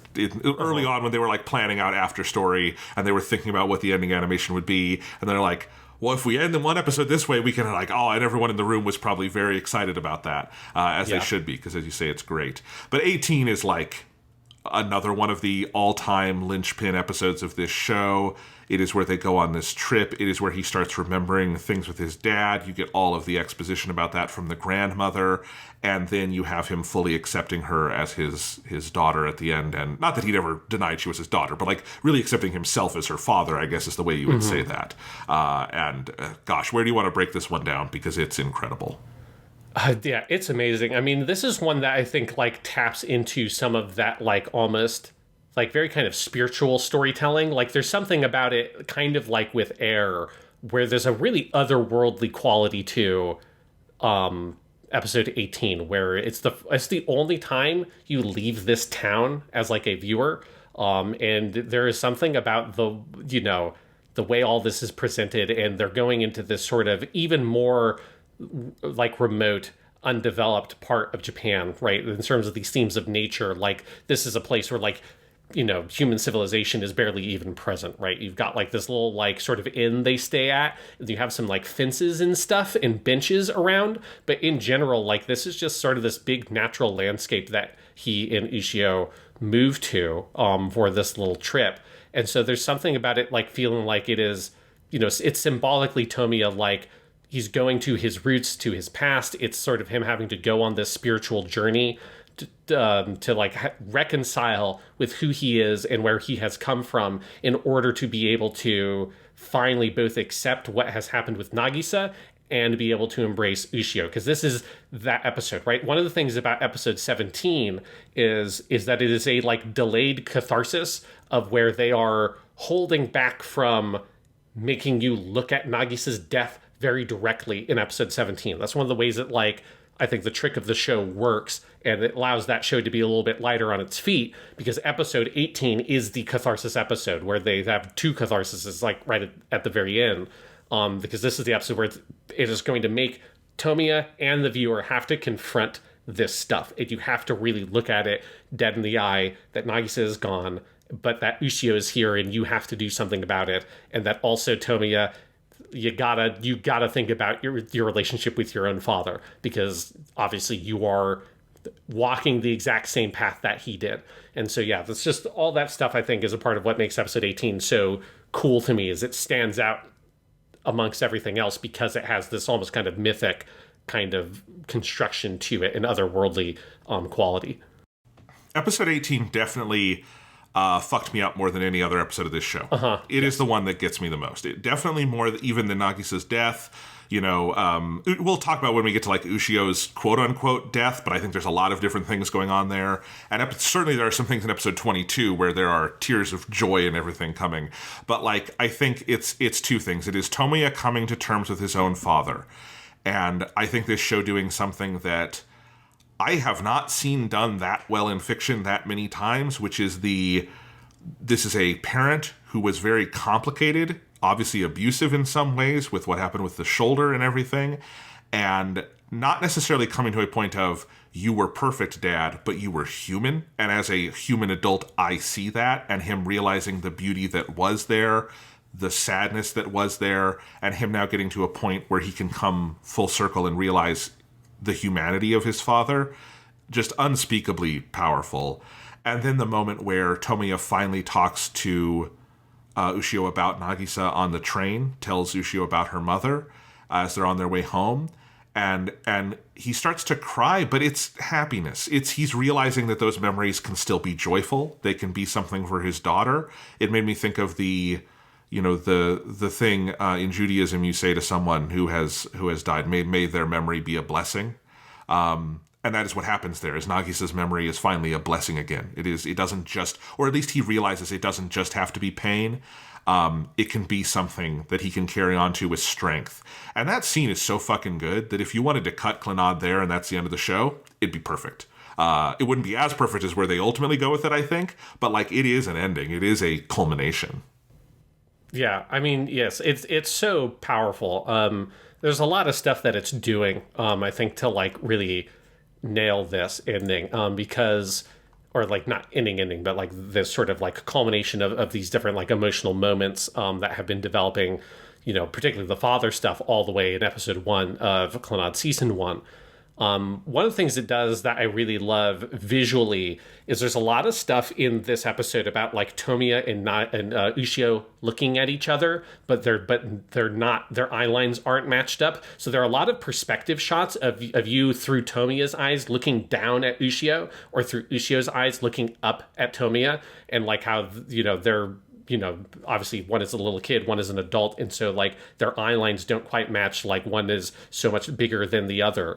And it's a lot of like, also you have Tomoya like looking at Nagisa, or not Nagisa, Ushio, as she sleeps and stuff. And then at the end of the episode, he has this flash of remembering his father, like getting down and giving him candy, and then that motivates Tomoya to come up to Ushio in the field of flowers, and he gets down on his knees and looks at her at eye level, and that's when they embrace. And it's like the way that they, I think, like subtly communicate how these two characters are so curious and interested in each other, right? Like, obviously Tomoya loves Ushio, and he's like, he cares so much about her, but doesn't know what to do about it. And Ushio is the same way, right? She loves her father, but she doesn't understand him, right? Like, she is exactly like how Tomoya was when he was younger, that like Tomoya just didn't get what the fuck is going on in this guy's head. He's so inaccessible. And it is that moment of him getting down on his knees and grabbing her and being on her level with her and being like honest and upfront and sort of vulnerable with how he talks about her, rather than being very sarcastic, because he's super sarcastic with her all the time in a way that's, you know, a kind of sarcasm that's very inappropriate to use for little kids. And because they're going to not understand that sarcasm and just think you're being mean, because he is also still being mean, just like not as mean as she's going to take it. And yeah, like kind of cutting through all of that and them embracing and crying in each other's shoulders. Like it's so powerful, but because they have like visually been telling that story of these two people walking past each other this whole for the 5 years that Ushio has been alive, and then finally like Tomoya is able to get through all of this and be there for her. The other thing that just kills me in that moment when he gets down in the field to her eye level is Ushio asks if she can let it out now. Yes. One of the most powerful lines in the series. It's one of those things you would only write for a child because they would be unencumbered enough to just say it plainly. And she says it, and he's, of course. And there's the whole line about there are two places where Sanai-san said I could cry, which was in the bathroom or in my father's arms. And so she's able to cry in his arms, and then he's also able to cry and process it. And of course, again, while we cannot completely understand why Tomoya reacted the way he did in those 5 years, this is the only thing that was ever going to heal him, right? This is the only thing that was ever going to allow him to move past it, was embracing the child, the human being that he and Nagisa created together, and through whom her memory can be a blessing to them, Yeah, and because you have that scene of them crying, and then you have the scene that you were talking about earlier, which is the one that gets me the most as well, which is Tomoya remembering Nagisa, and he starts repeating to himself Nagisa's name over and over again. You get all these flashes of both her, and then all these like empty places where they were together. You have a shot of like her room, you have a shot of their apartment together, and it's all empty. And then he's crying, and then Ushio is crying with him, and he takes her arm or hand and like says that it's okay. I was just thinking about mommy. And as you say, it's like it's so emotionally moving because it is like Nagisa is able to become a thing that Tomoya thinks about directly, right? He's up to this point in episode 17, 18, before this moment, he's never actually really directly thought about her, right? Like, and this is the moment where he actually is sort of emotionally confronting her death.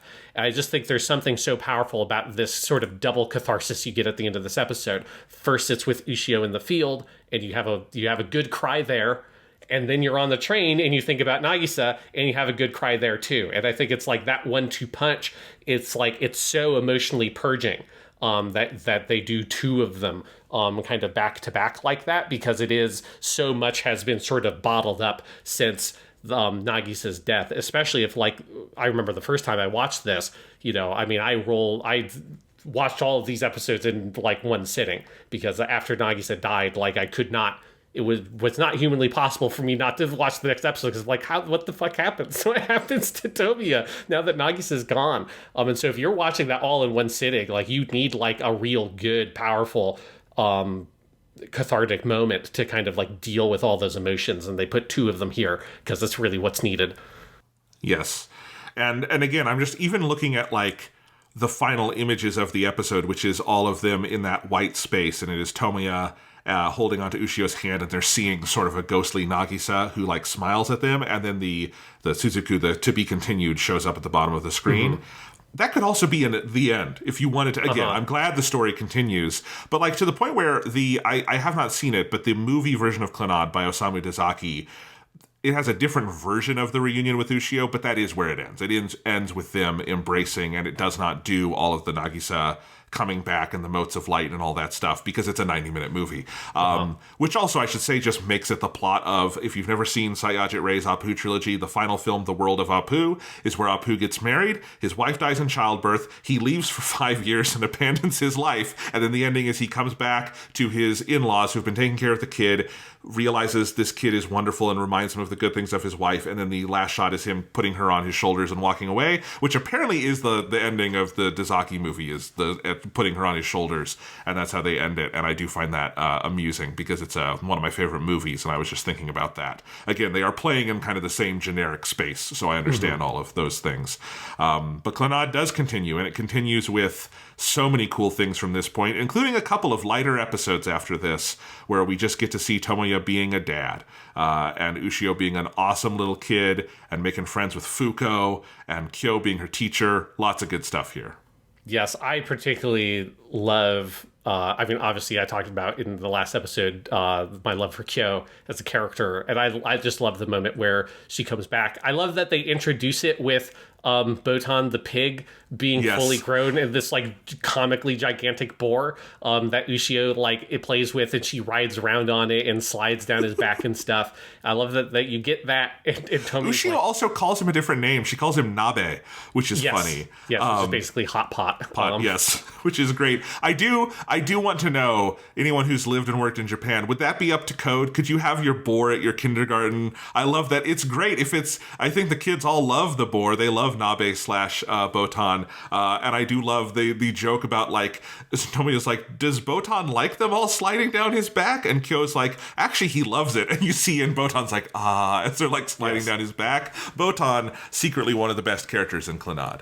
Yes, according to that, the game visual fan book I read with the interviews, apparently like the choice for, I think it was Maida June was the one who came up with the idea for Botan being a pig. They wanted like some sort of pet mascot-y character they could use.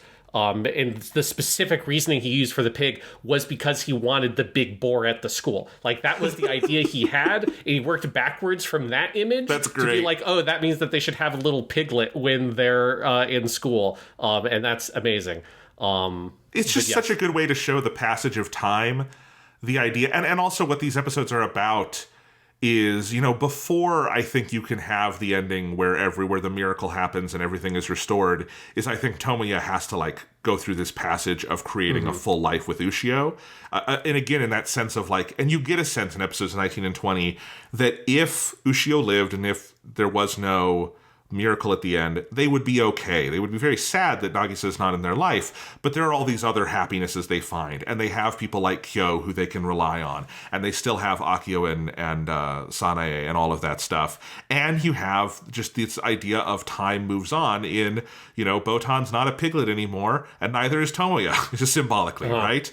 And there are good things that come with that as well, because you know what you couldn't do with Botan? You couldn't go down his back like a slide. But now Nabe, they can do that with. Yes. I also like in all these episodes, you also do see like how much the town has changed. Like it has modernized so much in the 5 years that like all of the backgrounds are super different in this section of the show because the town is so much more industrialized and developed, which is again like just kind of showing that passage of time, and also just having Kyo be the kindergarten teacher, which of course we heard that she wanted to be earlier in the series, but just getting to see her sort of successfully become that, and it's just such a good kind of like place for her in the world. And I love her relationship with Ushio and all that, and the way that they all kind of three get to joke with each other. I like Tomoya has that moment where he tells her like, oh yeah, she was the friends and with me and your mommy, and she always used to tease me in school. She's a real bad lady, and it's very good. It's so good.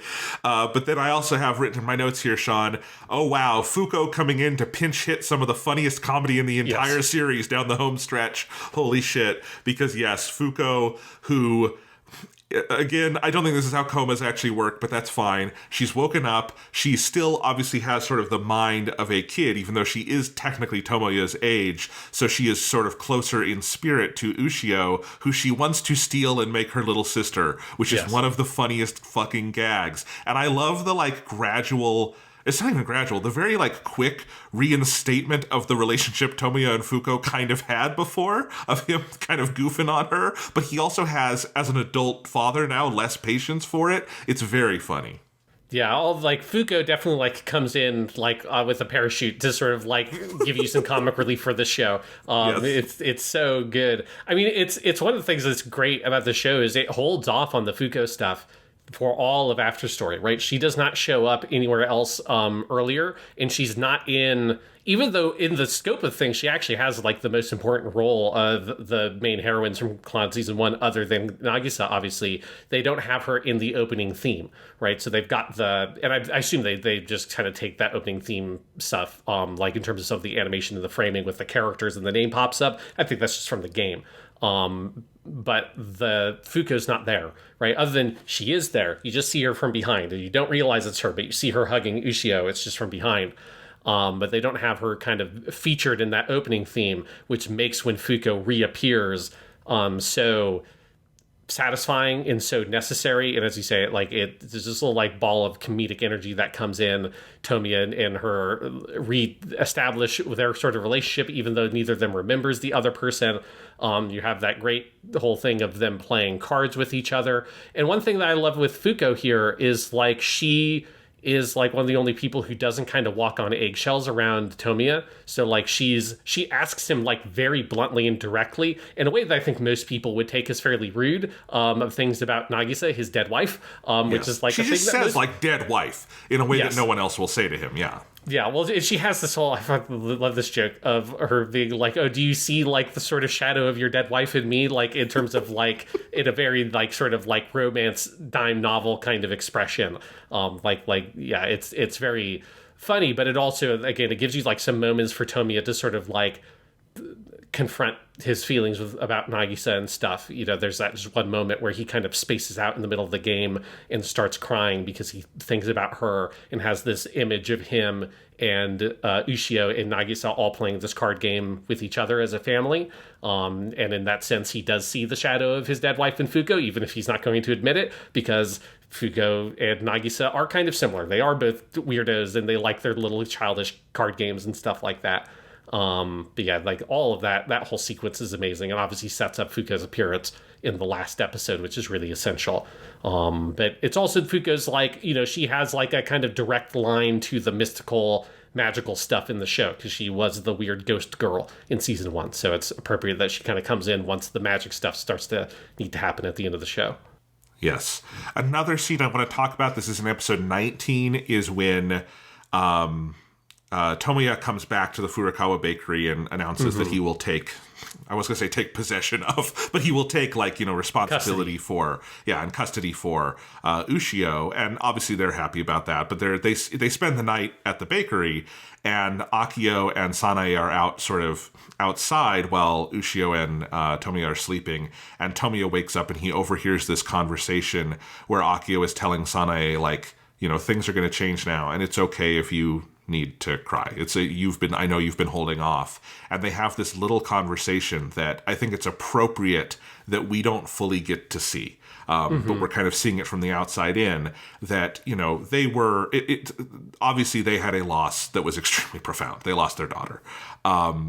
They were more equipped to deal with it than Tomoya was because they were older, they had each other, all of that stuff. But then they also took Ushio. And they took so much joy in that because the thing we know about the Furukawas is they are just such, like, natural parents. Like, and they were, like, to anyone who came into their orbit, right? Not just Nagisa, not just Tomoya. They took care of Fuko. They had Mei over there, right? Anyone who wanted to come into their home, they were very parental towards. And so Ushio was clearly a lifeline for them. And they aren't going to have that anymore. And they're happy, obviously, that she's going to be with her dad. But this is a change. It means that they are finally going to have to, like, feel all of that. And I thought that was a really powerful moment because I remember thinking in episode 17 and 18, like, oh, these are such good episodes, but I hope they do something with the Furukawas because I want to see, like, their reaction to losing their daughter. And I think they did it perfectly in that episode. Yeah. Like that scene is the scene I was thinking of. If you go back and listen to our previous episode for Clannad where I talked about Kikyo Noe and, like, that my favorite stuff with Sanae was we hadn't seen yet, and like that was the specific scene. I mean, all of her stuff in After Story, particularly this point, I think is so powerful of her in a totally non-judgmental way trying to help Tomoya and get him and Ushio together. Like, I just love the way that she doesn't treat him like he's like a deadbeat. She treats him like someone who has gone through tremendous pain and needs support. And she knows that he's not able to, like, rebuild that connection on his own with Ushio. He needs her to do this stuff. But then it like leads up to that moment, which, as you say, it's very appropriate that you don't get full access to it. You see it through Tomiya's eyes from a distance, through the veil of the kind of like paper window or whatever. I forget what those are called, but the Japanese kind of paper doors. And yeah, that Sanae finally kind of has to, like, lets go and cries because she's never really allowed herself to truly grieve Nagisa's death because she had another little kid to raise that whole time. Yeah, it's one of the most moving moments in the whole show. And I just love Ushio's relationship with them, particularly her relationship with Akio, who she calls Aki, which is what he wanted, right? He didn't, as part of his sort of midlife crisis thing, identified that he didn't want to be called Grandpa. He wanted to be called Aki, and that's exactly what Ushio calls him. And he teaches her how to do impressions of different baseball players, I guess. I obviously don't know Japanese baseball, so I don't know those references. But I do love that whole like relationship they have with Ushio. It's very moving.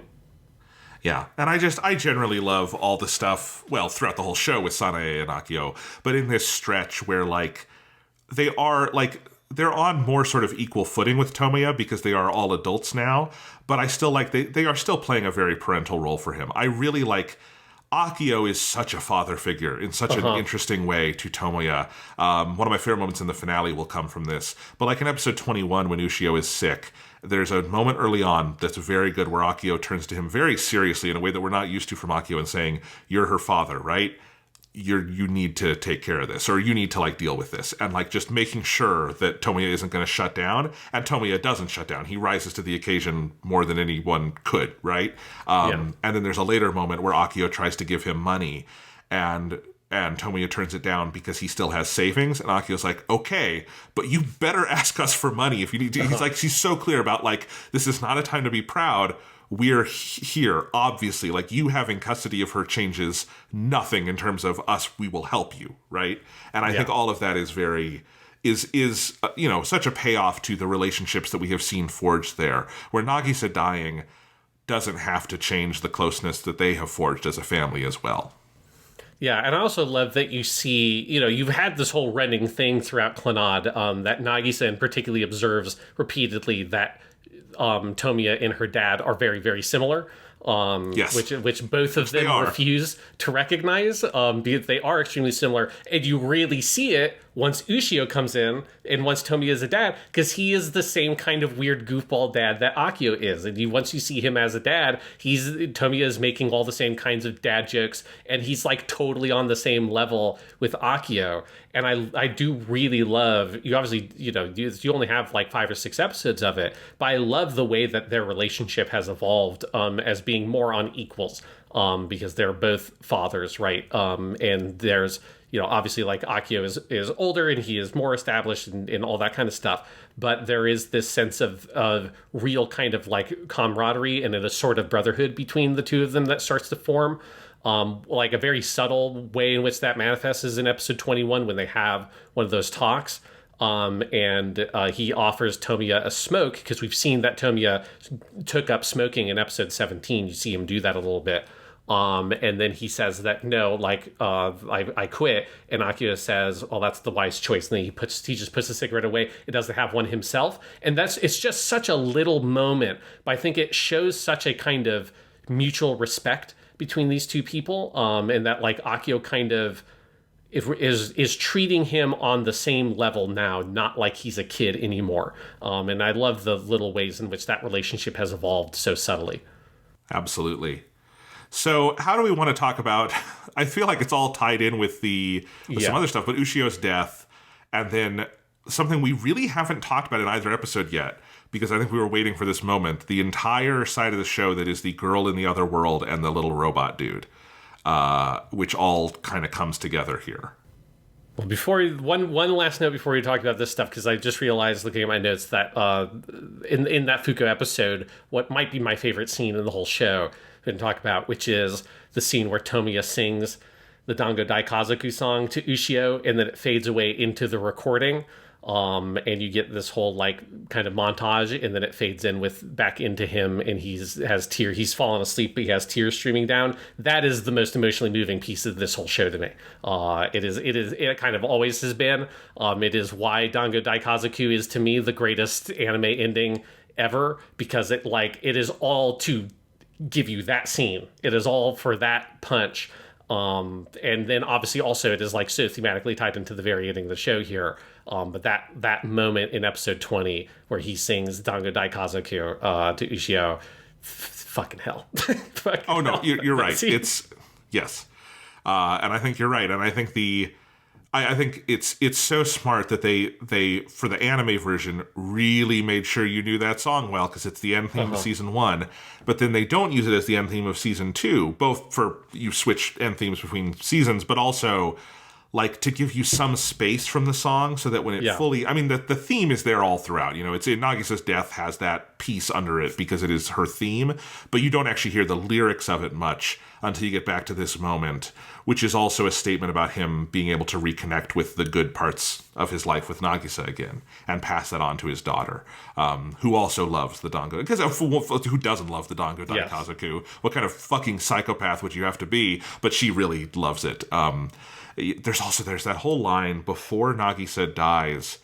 He's in the apartment and he smells one of the big Dango plushies and he says, "This smells like Nagisa." And then after she dies, Ushio has them and says, "I've been told these smell like Mama." And that's like so touching. Yeah, it's really powerful. But then that leads into, to say, the ending of the show, which obviously is directly intertwined with what's happening in the parallel world or the illusionary world, whatever you want to refer to it.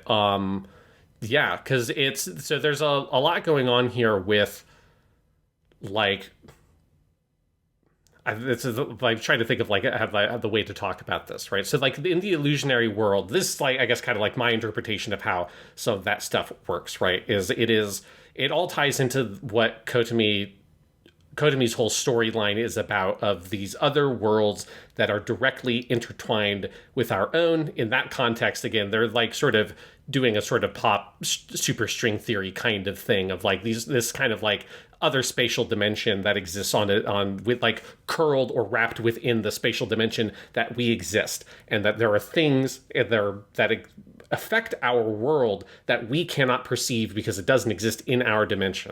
And Ushio, I think, because she is this kind of miraculous child, right? She has this like truly intimate connection to that physical town and that place in which they live, because she is the life that was given, that like Nagisa was able to give birth to because her life was saved. So Ushio is a kind of miracle child, and so she is like intimately connected to whatever this kind of deeper or other dimension that exists within that space. And so I think like the illusionary world is like the shadow of that town, is a shadow of that town reflected into some other space where time and space mean something very different, right? Like time obviously doesn't really exist there in the way we think of it as, because you have Boku, the little robot, which is obviously like Tomoya, you learn here. Like he has been doing all of his shit all throughout this show. You have the spirit of Ushio, or however you want to like refer to the girl from the illusionary world, is there all throughout the show. And so they exist on some other kind of like scale of time, I think kind of similar in a sense to some of what you saw with Air, where the ending of Air does something very similar with the beach, where you have the two kids that are the reincarnation, but they're existing in the same sort of literal time space as Misuzu and Yukito, because they can look back and see them up on the beach as well. And so there's something similar going on there with this existing in some sort of other kind of spiritual dimension. And Tomiya's work, of everything he has done, the kind of trial he has been given by the world of having to sort of break out of this sort of depression that he has had, like the depression from the very beginning, the thing that made his world gray in the first place, his relationship with his father, his inability to kind of like have a larger perspective and see his place in the world, his inability to kind of love this town and the people in it at first. He has to go through this trial of learning to love those things through his relationship with Nagisa, have that taken away because he's lost Nagisa, and having to move past that and find that for himself again. And that is like what creates this miracle, right? He is still able to fight for like his happiness and the happiness of the other people he cares about, absorbing those motes of light or whatever, which is like the literal mechanism coming from the game. But that's what allows this sort of miracle to happen, to bring back time and bring back these things that he had lost because he had fought through this kind of challenge or this trial in his life. Yeah, and I think, you know, in terms of the actual way you experience it over the course of the show, because those scenes are doled out all through season 1, and then there's many more of them in After Story. I think in season 1, you sort of read them specifically through the prism of the story that Nagisa tells for her play, right? Yes. And in fact, if there were no Clannad After Story, if it ended episode 22 of season 1, you would just assume kind of that's what those scenes are. There's some kind of representation of this play she's building up to. In After Story, it adds additional context that this is literally like the love of Ushio and the experiences of these characters kind of shining back through time, through this, metaphysics, right?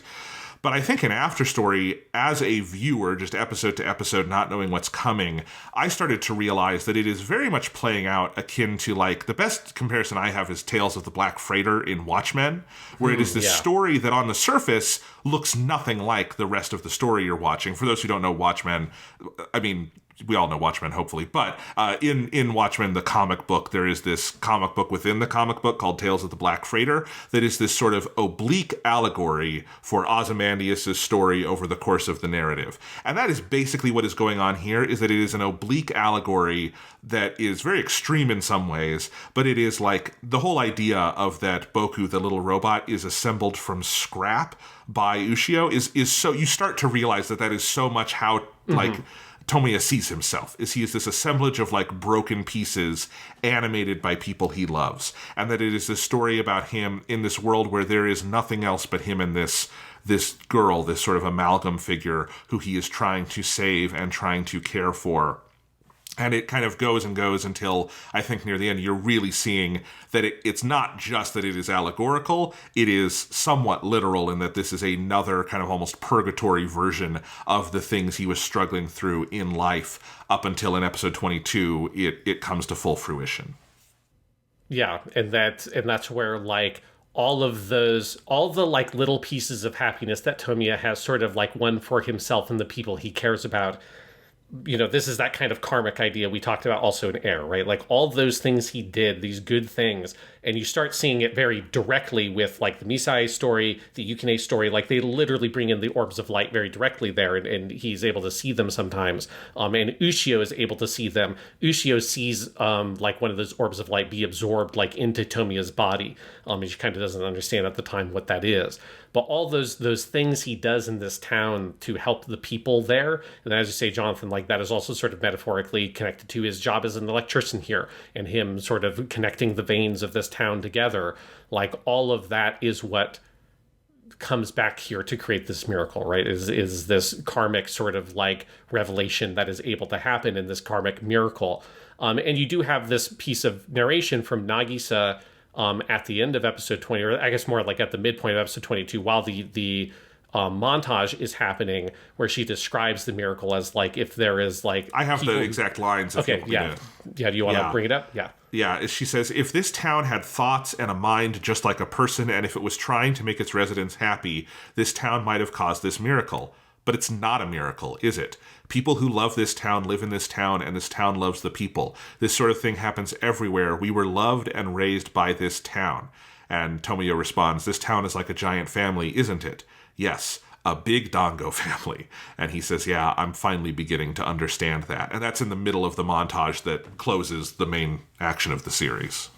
Yeah, and so in the way in which they pull Dango Daikazoku in there, right? Because the lyrics of that song are about all of that stuff. That's one of the things about them bringing the song back in, is you have now the context for understanding the lyrics. This is something that After Story in general does, because it is also how it uses the opening theme, where the lyrics of the opening theme are very explicitly like a song of like Tomoya singing it to Nagisa after she is gone. And that is something you do not have full context for until you get to the point in the story where obviously Nagisa has passed away. But also, or you watch episode 1 and you see those lyrics and you've seen other key things and you go, oh, sure, they're going to kill Nagisa. Very obviously, because this theme song might as well be called We're Going to Kill Nagisa.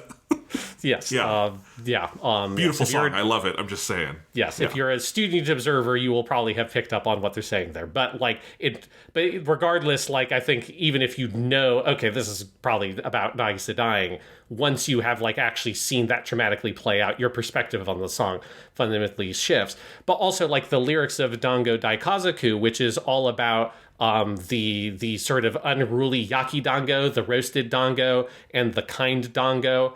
And it's about them then creating the baby dango together, and you have the old dango who looks on with sort of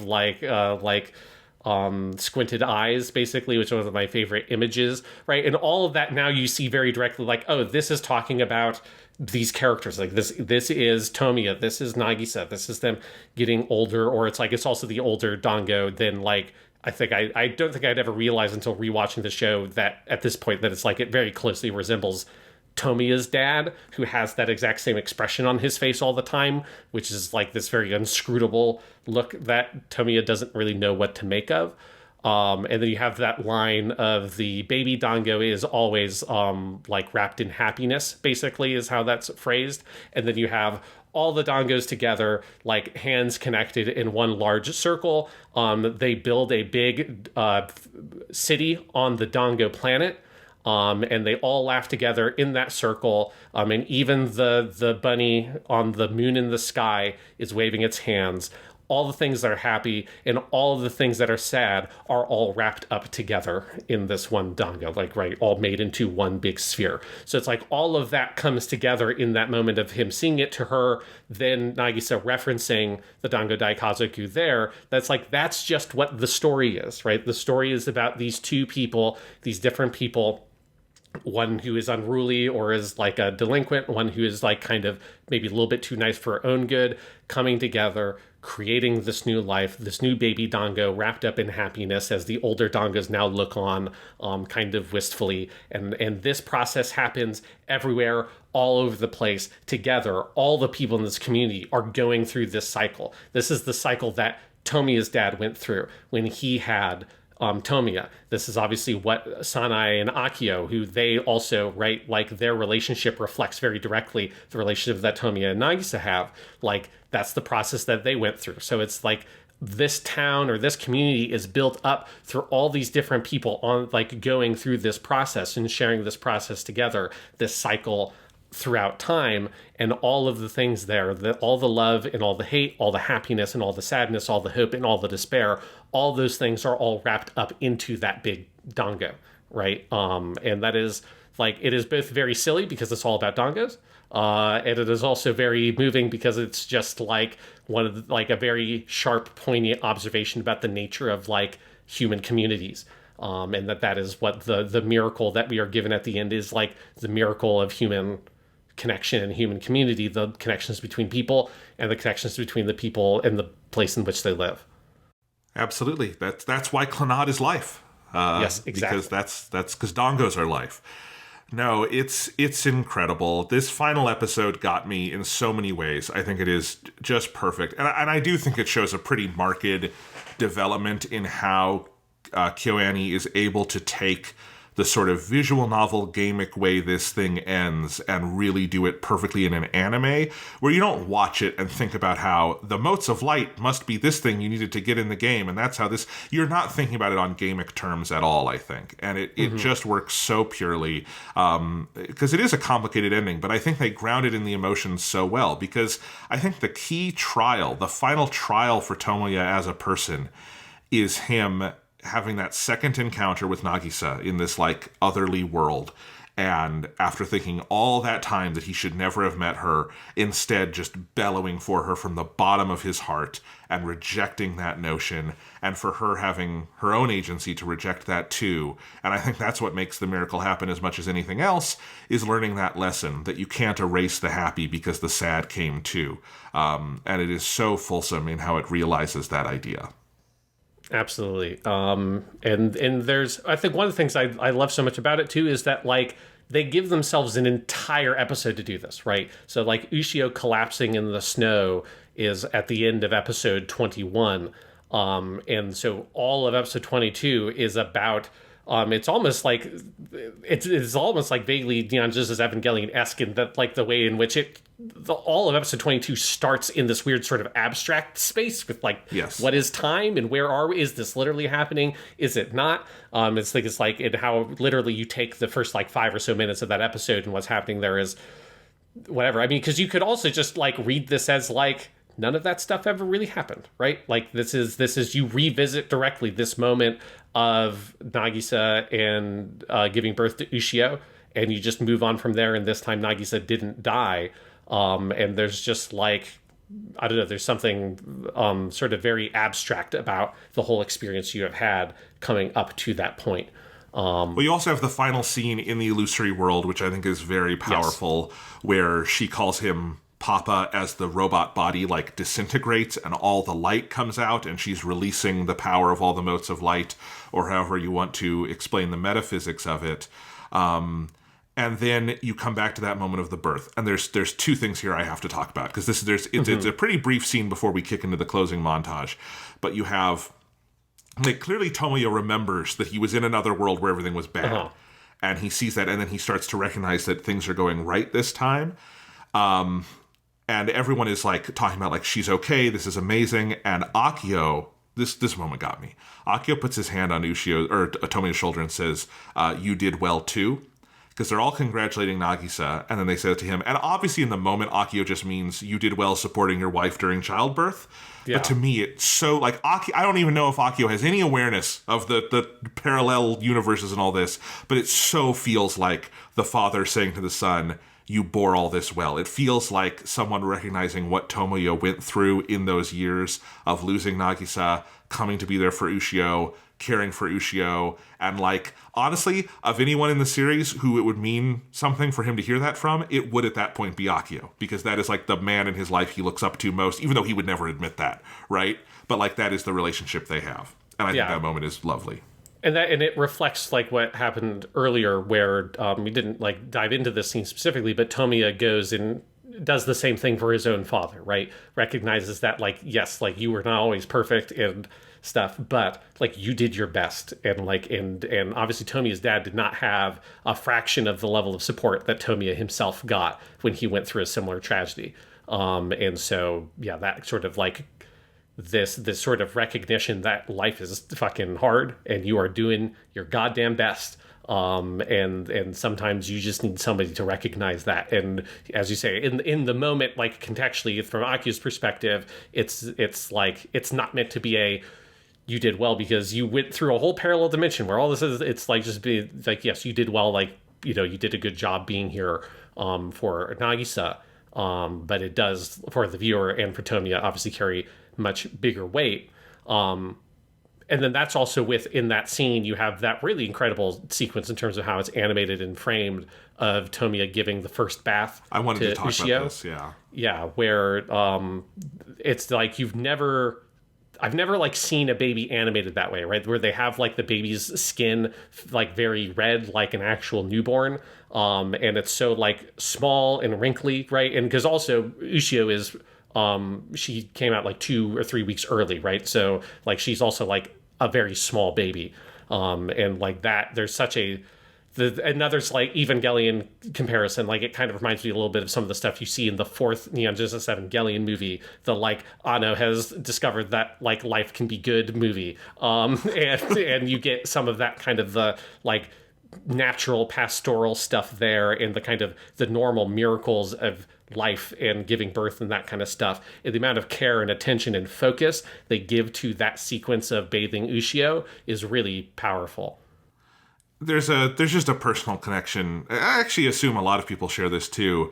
For me here, which is just, I'm not a parent myself yet, but, you know, my dad, who passed away a long time ago now, but, you know, when he would tell us the story of, like, our births, he always talked about the moment where, like, because this is a tradition in multiple cultures for the father to give the baby their first bath. And he talked about that with me, and, like, that being the moment he realized he was a dad, and, like, them giving so much love and care to that moment here, because presumably Tomoya didn't do that the first time around, because he would not have been emotionally collected enough to do that, right? Yeah. And now he can do that, and the weight of that hit me like a ton of bricks. It's a beautiful scene. You can tell there's probably several members of KyoAni's staff who are putting their own, you know, experiences into it. It's tremendous. Yeah, because it's like, it's a moment that you just don't usually see get focused on in that way, right? It's just very striking because, like, you've seen, like, lots and lots of childbirth movies or, like, scenes in movies. It's obviously, it's like a common human experience. It's a thing that is dramatized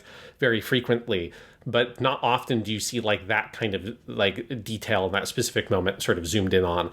And then you also get just the amazing imagery of the motes of light going up into the sky like snow, but in reverse, which I just love. It's like so incredible, and all the characters looking out at it with just like wonder as the snow basically rises back up into the sky. It's just awesome. Well, and this is where you get basically Clannad doing its own version of the Turn A Gundam ending with let's do a big, haunting, but also beautiful music montage as we tie all the themes together just through visuals and through music. And it is perfect. And that is where the song kicks in. At first, it starts with a little bit of the Nagisa/Dango theme. Then it kind of has its own melody for a little bit. And then it is in that scene where it goes to black for a second. The music comes down for a second. And then it comes back in with Ushio running through the field of flowers where they have all gone again as a family. And it is new lyrics on top of the Dango Daikazoku song. And it is the Small Palms, Small Hands song that is from the visual novel, is the title of this episode. And you get that full final moment. God, I have no idea how anyone could get through that with dry eyes. It is a perfect ending. It is right up there with the Turn A Gundam ending as one of the best endings to anything I've ever seen. Just perfect. I don't even have the words for it. Yeah, it also reminds me a little bit of like musically kind of like what the Persona games do, where you've had different pieces of music that have played on these different like leitmotifs and themes, with obviously the Dango Daikazoku/Nagisa theme being the biggest one. And that's like, but when you get to Chisana Te no Hira or like Small Palm, that song also composed by Maeda Jun, like I think it puts into perspective, oh, like this is what that song is, right? This is like all those themes are derivations of this bigger, larger song, which, as you say, is also from the visual novel, and they like sort of wait to deploy it here. And it's just like such a kind of musical revelation to see, oh, all these little like pieces of music we've been hearing throughout the show. It kind of feels like it all comes from this big, really profound moment of this montage, getting to see, this life of Nagisa and Tomoya and Ushio all together. I went in for my notes with screenshots. I just basically took screenshots of every single piece of the montage because it's so good. And then, as you say, it goes to the moment of them taking the same train trip we saw earlier that was in this episode or the season, just with Tomoya and Ushio. Now it's all three of them. They see Tomoya's grandmother. And then you get to revisit all of the other characters. Kyo is our kindergarten teacher. Ryo is a nurse. My favorite one is Kotomi, who is like a badass like hippie lady living in like Nevada or some shit. Like we knew she went to the USA, but she's really sort of like glammed up a lot in the intervening years because she's living her best life. She's driving with a fucking convertible top down through like the Arizona desert. She's got a briefcase in the back, kind of like her parents had left for her. Just this suggestion that she is, traveling. It's so good. But you see every character, like large or small, from the life of the series. And it's really cool to just see that the communal aspect of this story and this show being reaffirmed in this montage. Yeah, and then the montage ends going full circle where it revisits the opening shots of After Story, because they are like basically the exact shots of Tomoya with his dad as a little kid in this kind of dreamlike haze in that same field of flowers. And then you have a whole big scene, which I forgot how long this sequence was. I remembered that you had a scene at the end with Fuko, but you have a very long scene with Fuko and her sister Coco, building up to this very like powerful last moment with Ushio asleep in the woods.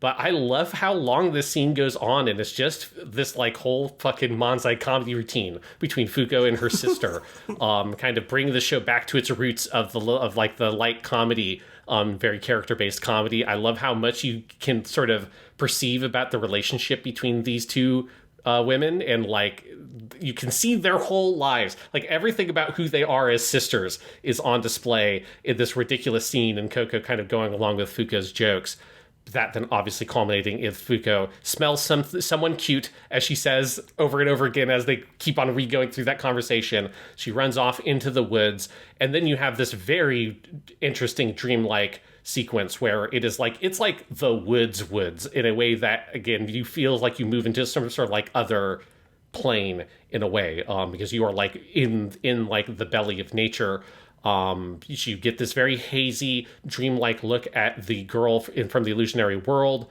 asleep that you can't quite see. And then you have this one first-person shot that just sort of moves forward through the woods, and then you get a shot of Ushio, where that girl is asleep in the grass. It zooms out to the kind of the mid-distance, and then it zooms out to a long shot, and then it fades to white with the words like "the end" on it, basically. And it is just such a haunting, striking sequence to end the show with, of moving into this sort of natural space and seeing Ushio there, conflated with that girl from the illusionary world who seemingly exploded at the beginning of this last episode. And there's something, I don't know, it kind of sort of like leaves you with this very kind of interesting moment to kind of chew on. Yeah, I chewed on it a lot. And, ultimately what the scene said to me is that, like, for all of its changes, and because we're now at the point where the town has, like, fully industrialized, the hospital is open, yes, all of that, right? And, like, the heart of that town, that consciousness, that thing that we've been talking about, it is still there. Ushio is still in touch with it. To me, that very much informs my reading of who the girl in the illusory world is, which is that she is and is not Ushio. She is bigger than Ushio, but Ushio is part of her. And that, like, it's almost like, is the girl from the illusory world transposed on top of Ushio, or is she the other kind of figure Ushio is napping next to? And are they kind of in touch? Because Ushio can kind of feel the spirit of this place. And to me, it's kind of a nature has healed ending. I think there's something haunting about it, but also very hopeful and positive. Yeah, I use the word haunting not to mean like ominous, but just sort of like supernatural, right? Like it feels not of this world, right? I think it's also why like Fuko is the one to do it, right? Also because the whole like, it's a very weird payoff to this strange joke she makes earlier in the show where she smells Ushio and says, "I've remembered your smell. No matter where you go, I'll be able to find you again," which is a terrifying thing to say to anybody, especially to a little girl. But it's Fuko's cute, so she's able to get away with it. But of course, Fuko should not be able to remember that because the reality in which Fuko met Ushio never happened to her. But of course, Fuko is our weird ghost girl. She is the other girl that seems to be like tied to fundamentally this town and the supernatural elements of the series. And yeah, like as you say, it is this moment of things have persevered. I think you used that word earlier in the conversation, and I think it's like that's so much of what this communicates, of like humanity, like our characters have persevered, and that nature perseveres here as well. Like you both have, the town has achieved this balance, right? It has achieved like we can have our human community, we can have our industry, right? We can have this place where people can work and live in hospitals and all that. But also there is still this core. There is still this natural core of the land that we live on that is here, and it will always be here. Because again, it feels like this space that Fuko moves into doesn't even like literally physically exist in some way. Because it's not the clearing that Nagisa was in that saved her life or whatever. It's a different space. It's this different sort of deep, dense forested area that's totally visually unlike anything we've seen in the series up to this point. It's just a very powerful image, I think, to leave on at the end. Yeah, absolutely.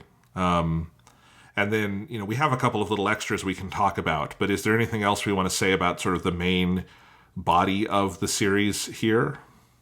I think there's just some of the other extra stuff I want to talk about, like the music and some of the voice actors and stuff. And then obviously we have our bonus episodes. Yeah, but I just, I think it's a perfect ending. I think that last episode is as good as it could possibly be. I think if you just laid out the plot of like everyone's gonna die and then a miracle will happen and they come back, that sounds stupid, and it is so much an example of like how you tell the story matters so much more, because they tell the story so perfectly, and it lands, I think, with all the power it could ever land with. Yeah, and I was very interested in rewatching the show to see how that ending landed, because I remember being more on the fence about it the first time I watched it, but I also just didn't like those kinds of endings in the way I like them now. Like, I didn't like ambiguous feeling endings, and like endings that were more sort of spiritual in nature. And now I prefer that kind of storytelling, so it works really well for me. But I do know that there are some people who don't like it. I understand why, like some people don't respond to that kind of storytelling that well. But I think if you do, like, this is such a powerful example of it, and I definitely really loved it on rewatch. Absolutely. Worked 100% for me. Fucking love it. And I did not end this with a kind of like, go stare at the middle distance, like dead eyes. I felt so full-hearted and full of life seeing this. I felt so happy, and I think like it is an ending where a miraculous thing happens, and it is a miraculous thing that is so thoroughly fucking earned that I just can't find it in my heart to reject it. Because it also, like, I think it seeds the kind of logic it's going to work on over 50 episodes very finely. I could imagine the 26 episode version of Clannad where this would play horribly because maybe you didn't have the time to build that out. But 50 episodes, the way they do it, works perfectly. Yeah, it's incredible. So let's talk a little bit about some of the extra episodes. I don't really have a huge amount to say about them, but we should at least mention it, right? So you've got the flashback episode, which is just kind of like, it's a fun bonus, right? Like, I love that the flashback episode literally ends with what you call a punchline, but what is called an ochi in Japanese, which like literally means to like drop. It ends with Nagisa getting the thing dropped on her head. But it's just this very cute little story for you to be able to kind of revisit the origins of these characters before Tomoya and Nagisa meet. It's an interesting episode because you see things from Nagisa's perspective for stretches of it in a way we've never really done. You're really closely tied to Tomoya's POV throughout the show. And that's one of the things that makes me suspect that this is from that short story collection, because I know the short stories are told from different characters' POVs. But yeah, it definitely, like, this one more so than the equivalent episode in Clannad season 1 feels like a bonus episode. Like, if you didn't watch this episode, I don't think you'd necessarily be missing anything particularly critical, in a way that if you didn't watch the Yamada Naoko episode 23 from Clannad season 1, I'd say make sure you go watch that one, because that is it's not plot critical, but there's a lot of good character development and relationship development there that is very useful. Whereas for this one, this is like a fun bonus. Yeah, that one in season 1 is a coda to the season. It's like, it's a piece of plot that doesn't quite fit in season 2, but it comes after the climax of season 1, but I think it is essential. This is it is an extra. I could imagine it just as easily at the end of season 1 as an extra. But I'm glad it exists. I really like it. I think it's very funny. It has some of the best scenes of Kyo beating the shit out of the dumbass boys. I love all of those. I think the scene where Nagisa pulls the thread and the big, thing drops on her head and she passes out is one of the funniest moments in the entire series. I love all of Sunohara's pranks. The whole thing they do where Sunohara is leading Kyo around all the different rooms to find her mystery lover is great. It's a fantastic little episode that like really recaptures the spirit of like early season 1 Clannad.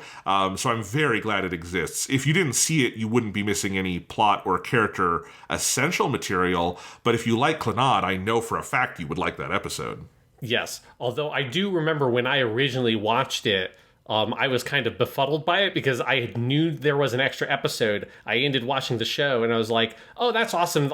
Because I just assumed, great, there's going to be a cool episode that's just set after the ending in the like Ushi or Nagisa Lives timeline where all the friends get together and goof around. That's what I assumed it would be. And I'm actually like, I don't think they should make that episode. I think where they end it, like, you don't want to actually see anything past that point. But I went into the bonus episode assuming it was going to be something like that. And I was just very confused by the fact that it's like, why would you do a prologue or like a prequel episode at the very end here?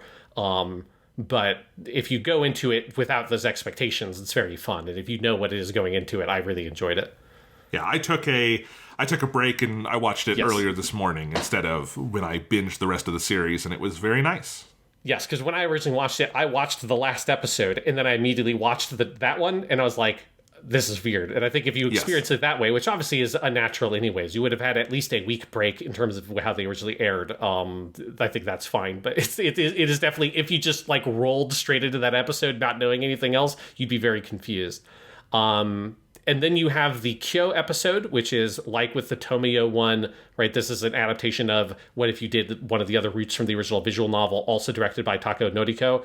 I don't like this one as much as the Tomoyo one. I think it's fine, but it doesn't. The main problem with it is that the sort of plot vehicle of it is a very kind of standard school rom-com plot setup. You have the two twins. They're both going after it's like a classic love triangle thing involving twins, which there are multiple anime you can watch that do that. In fact, one of the most popular rom-coms in anime in the recent years is the Quintessential Quintuplets, which is that exact idea, but there's 5 of them as quintuplets. It's a pretty good show. But like, I think my main, again, I think it's a fine episode. It's very well directed and everything. The problem is it doesn't fit into a 1 episode story in the way that the Tomoyo one did. I think that storyline fit in a 25-minute thing. The love triangle stuff that's like not designed for compressed storylines. That's the opposite. That is like that's a plot vehicle designed for a bigger story arc. That you use that to sort of explore various elements of the characters. There's just, I think, not enough space in the Kyo chapter to really like do that story justice. Yeah. I think that's my main reaction. I think the Tomoyo story is one that lent itself to a very good, clear 24-episode single OVA thing. I think the Kyo one just feels messy. I think there's not much of a plot to it at this length, but it also, like, you don't have enough time to get into the emotions of the characters for it to feel right. Mostly, like, Tomoya kind of feels like a dirtbag to me in this episode because he is not being really honest with anyone. I just feel very bad for Ryo. I just feel bad for everyone, and then it feels kind of icky at the end. I don't think it also, like, it's well made. I don't think it has the same level of inspiration in terms of direction and visuals as the Tomoyo one, in part, again, just because of the subject matter. It doesn't get to do the crazy stuff in winter and all of that. Yeah, it doesn't have a really juicy scene like the end of the Tomoyo one is like, what a fucking scene you get to do with like the snow on the hillside. It just feels like it's not an appropriate format to try to do that storyline. So it makes me curious to play the game and see how that plays out with like all the space, because it's like I can see what they're going for with it, and I think in a visual novel context, I think you could do that story. It would be, again, you could do that story well. That story has been done well. Like, it's a very kind of standard rom-com setup, but just not enough space for it here. Yeah, so those I would agree with that. Our bonus there's episodes. A third. There's also the recap special, which I just want to say, if you haven't seen it, it's a good way to like wrap up your time with Clannad. It is one of the better recap specials I've ever seen. It is all new narration by Nakamura Yuichi and the actress who plays Ushio as he tells her the story of their life. It's very well put together. I think it like, if you want to just kind of like have the series kind of laid out for you so you can kind of see the shape of it again, I think it helps you kind of maybe have a cathartic experience with the end of the show. And it does have a little original scene at the end of them together, of Tomoya and Ushio and Fuko all sleeping under that tree, because it's called Under the Green Tree. And it also makes it explicit, if you had missed it up to that point, that where the title card comes up at every episode of Clannad is the green tree that Ushio sleeps under at the end. The recap special does that. So that is included on the Blu-ray and streaming versions of the show, I believe. And so I'm glad it is there. It is not like you need to watch it, but it is a nice way to end your time with Clannad, I think. And it's an uncommonly good recap special. So there you go. Yes, and it fills out your 24 episodes very cleanly for your 2 cores. One of the other things I want to make sure we mention, just because we didn't really shout her out specifically, is Satomi Kodogi, who is the voice actress who plays Ushio. It's a phenomenal performance, and so we have heard her more than I thought, because she plays 4 different characters in Mobile Suit Victory Gundam. She is Connie, who is one of the main members of the Shrike team. She's actually, I think she lives all the way up to the last episode. She's the one with like the black hair and freckles. And so she's one of the main Shrike team members. She's Susie, which is the little girl, who's a part of like all the group of like little kids. She's the little girl with blonde hair. But most excitingly, She is both Carlman, the little baby, and she is Flanders the dog in Victory Gundam. And that's kind of like sets up for Satomi Kodogi, like a lot of her career. She is in a lot of stuff, but she very much specializes in like little babies or little, like obviously kid characters like Ushio, or she also plays lots of animals. Like she's also the cat Chi in Chi's Sweet Home, which people might have seen. That's like a series that has a bunch of episodes. Yes, but she's been in a lot of stuff. She's Zeno-sama in Dragon Ball Super, or the Omni King is what they call him in the English dub. She's Choo-Choo, the little mouse in Revolutionary Girl Utena, and she's also Biko, who is one of the, basically there's like a set of characters that are these silhouettes that are basically the equivalent of a Greek chorus in theater, and she's one of those. They're like the best characters in Utena, and I was very pleased to see that. She's the main voice of Togepi in Pokemon, which she is specifically credited as Misty's Togepi. So even if you watch the English version, like Pikachu, that is, you're still getting that Togepi. I recognized, I was like watching Ushio and I'm like, I know this voice. And I looked up and the first thing it said of her was she's Togepi. And I went, yes, of course she's Togepi. I know that voice very well. I've seen a lot of Pokemon, and whether you're watching it in English or Japanese, Togepi's the same. Yes, Togepi. And then she's also in Cran Shinchan. She is Himawari, who is like the little baby in Cran Shinchan, which is part of like the main family. So she's like Shinchan's little sister, who's a little baby.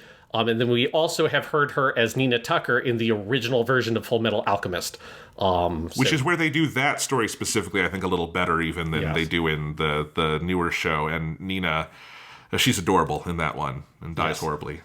Yes, but Satomi Kotogi, a voice actress that like I've never really sort of like recognized before, but like then when I actually looked at her credits, I'm like, oh, she's in a lot of stuff, and she's like very popular in Japan, because obviously if you play one of the main characters in Cran Shinchan, you know you've hit a pretty high status level of her voice actor celebrity. But she's in like a shit ton of stuff. It plays. It's just like it's one of those cool careers where she just specializes so much in that specific realm, and it's a lot of those are like some of the kinds of roles like Flanders and Victory Gundam where you just don't even think of it of like, oh right, there's a like you think of it like as like a sound effect almost, but of course it's a person having to like play it. And it's very cool. So, but she's just like amazing as Ushio. Obviously, like Ushio's so young, she doesn't have like very huge like monologue she gives or anything. She doesn't have a huge speech. She's very funny though. You know, there's no to be or not to be for Okazaki Ushio. But like it's such an authentic feeling character. You know, like she feels like a little kid. And obviously you need someone who's really good at that kind of role to really pull that off. Absolutely. One of the standouts of this season.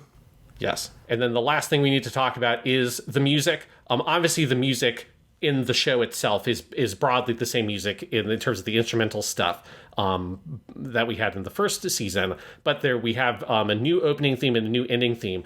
Both of these were originally composed for the anime. They ran out of lyric songs from the game, so they're like, fine, we'll actually make some new music. God damn it. But they did get, so Maeda Jun composed the opening theme Tokyo Kizamu Uta, or A Song to Pass the Time, sung by Leah, who was our singer from Air, so it's fun to kind of have her come full circle here. Also, that song is lyrics on top of one of the main themes from the game. So this song, the melody you would recognize even just from the show. Yes, but it is like the composition was Maeda Jun, and he also wrote the lyrics. And then the ending theme is Torch by Leah. This one composed by Orito Shinji for the anime. So this was a Kanon style split where you have the Maeda Jun song as the opening and the Shinji song is the ending theme. Of course, it was the flipped for Air. So we got another Kanon style one here. And then there's like a whole giant host of insert songs, which we mostly talked about the big ones that stood out, like Dango Daikazoku and Shisa no Te no Hira, all obviously also from the game there. But I really love the opening and ending theme here. Obviously, Dango Daikazoku is like the opening or the ending theme for Clannad, but Tokyo Kizamu Uta is to me like that's the definitive opening theme of Clannad. Like that's when I think of the opening theme of Clannad, I think of that opening from After Story. Yeah, absolutely. And it is one of the best opening themes I think I've ever heard. Like it was like stuck in my head, not just in a melody way, but thematically it is like so appropriate. It like haunted me while I was watching this show.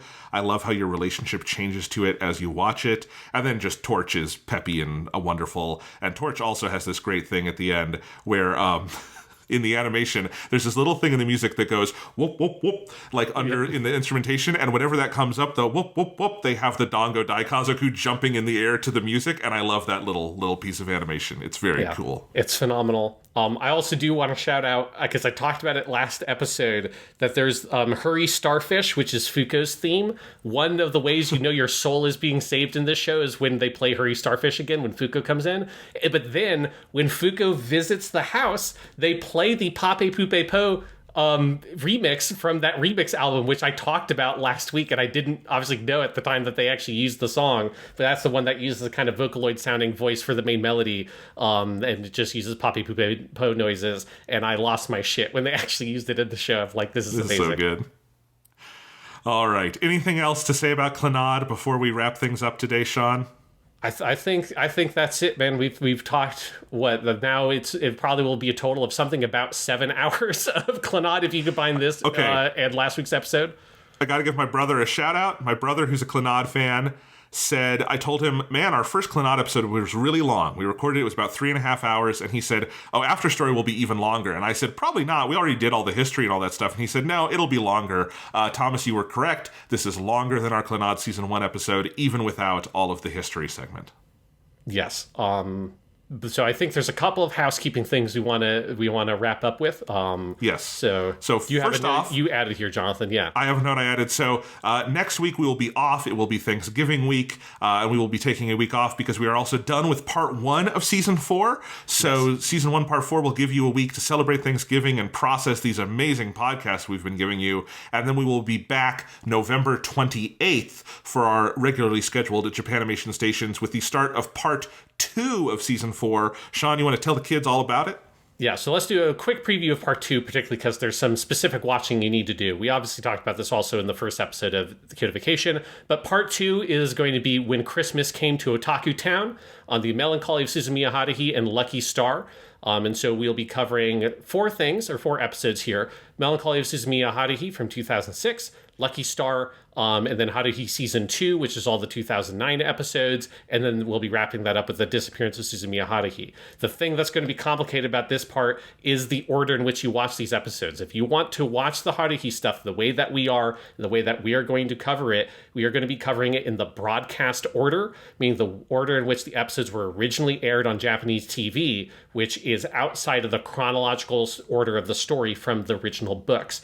The thing that gets complicated is in 2009, when they made a second batch of episodes, they re-aired season 1 with the new episodes in there, but now all in chronological order. So we're trying to replicate basically the way it was originally kind of organized if you watched it in real time when these shows originally came out. So that means when we come back after Thanksgiving break, we'll be covering the Melancholy of Suzumiya Haruhi in broadcast order. If you want to watch the show with us, you can see it both on Crunchyroll. You can also get the Funimation Blu-ray. Both of those sources have it in the chronological order, so you're going to have to look up the episode order. I recommend people go onto Wikipedia, and Wikipedia has a really nice table that has the different kinds of episode orders that you can order them how you want. So you can click on the broadcast order, which is on by default, see which ones are the broadcast order, and then next to that it will tell you what order it is on the DVDs or on Crunchyroll. I'm going to go through it here just as a reference for people if you want to get it here. And just because I think it's very funny to say this sequence of numbers and tell you this is the order of episodes you're going to have to watch. So we are going to be covering it in this order. Episode 25, 1, 2, 7, 3, 10, 9, 11, 28, 4, 27, 26, 5, and then 6. So you're going to have to be jumping around on that timeline for your Crunchyroll playlist, or you're going to be swapping some Blu-rays furiously. But I am profoundly excited to be able to get into this. I'm so curious, Jonathan, for you to watch the show and to hear the broadcast order experience, which isn't really how I watched the full show. And then also something to look forward to when we get to the Lucky Star episode, the research section I am most excited to finally talk about. We'll finally get to talk about Yamamoto Yutaka, the biggest asshole in the history of anime, and how that dumbass got himself fired from KyoAni. So look forward to that next time on Japanimation Stations, Kyoto Vacation.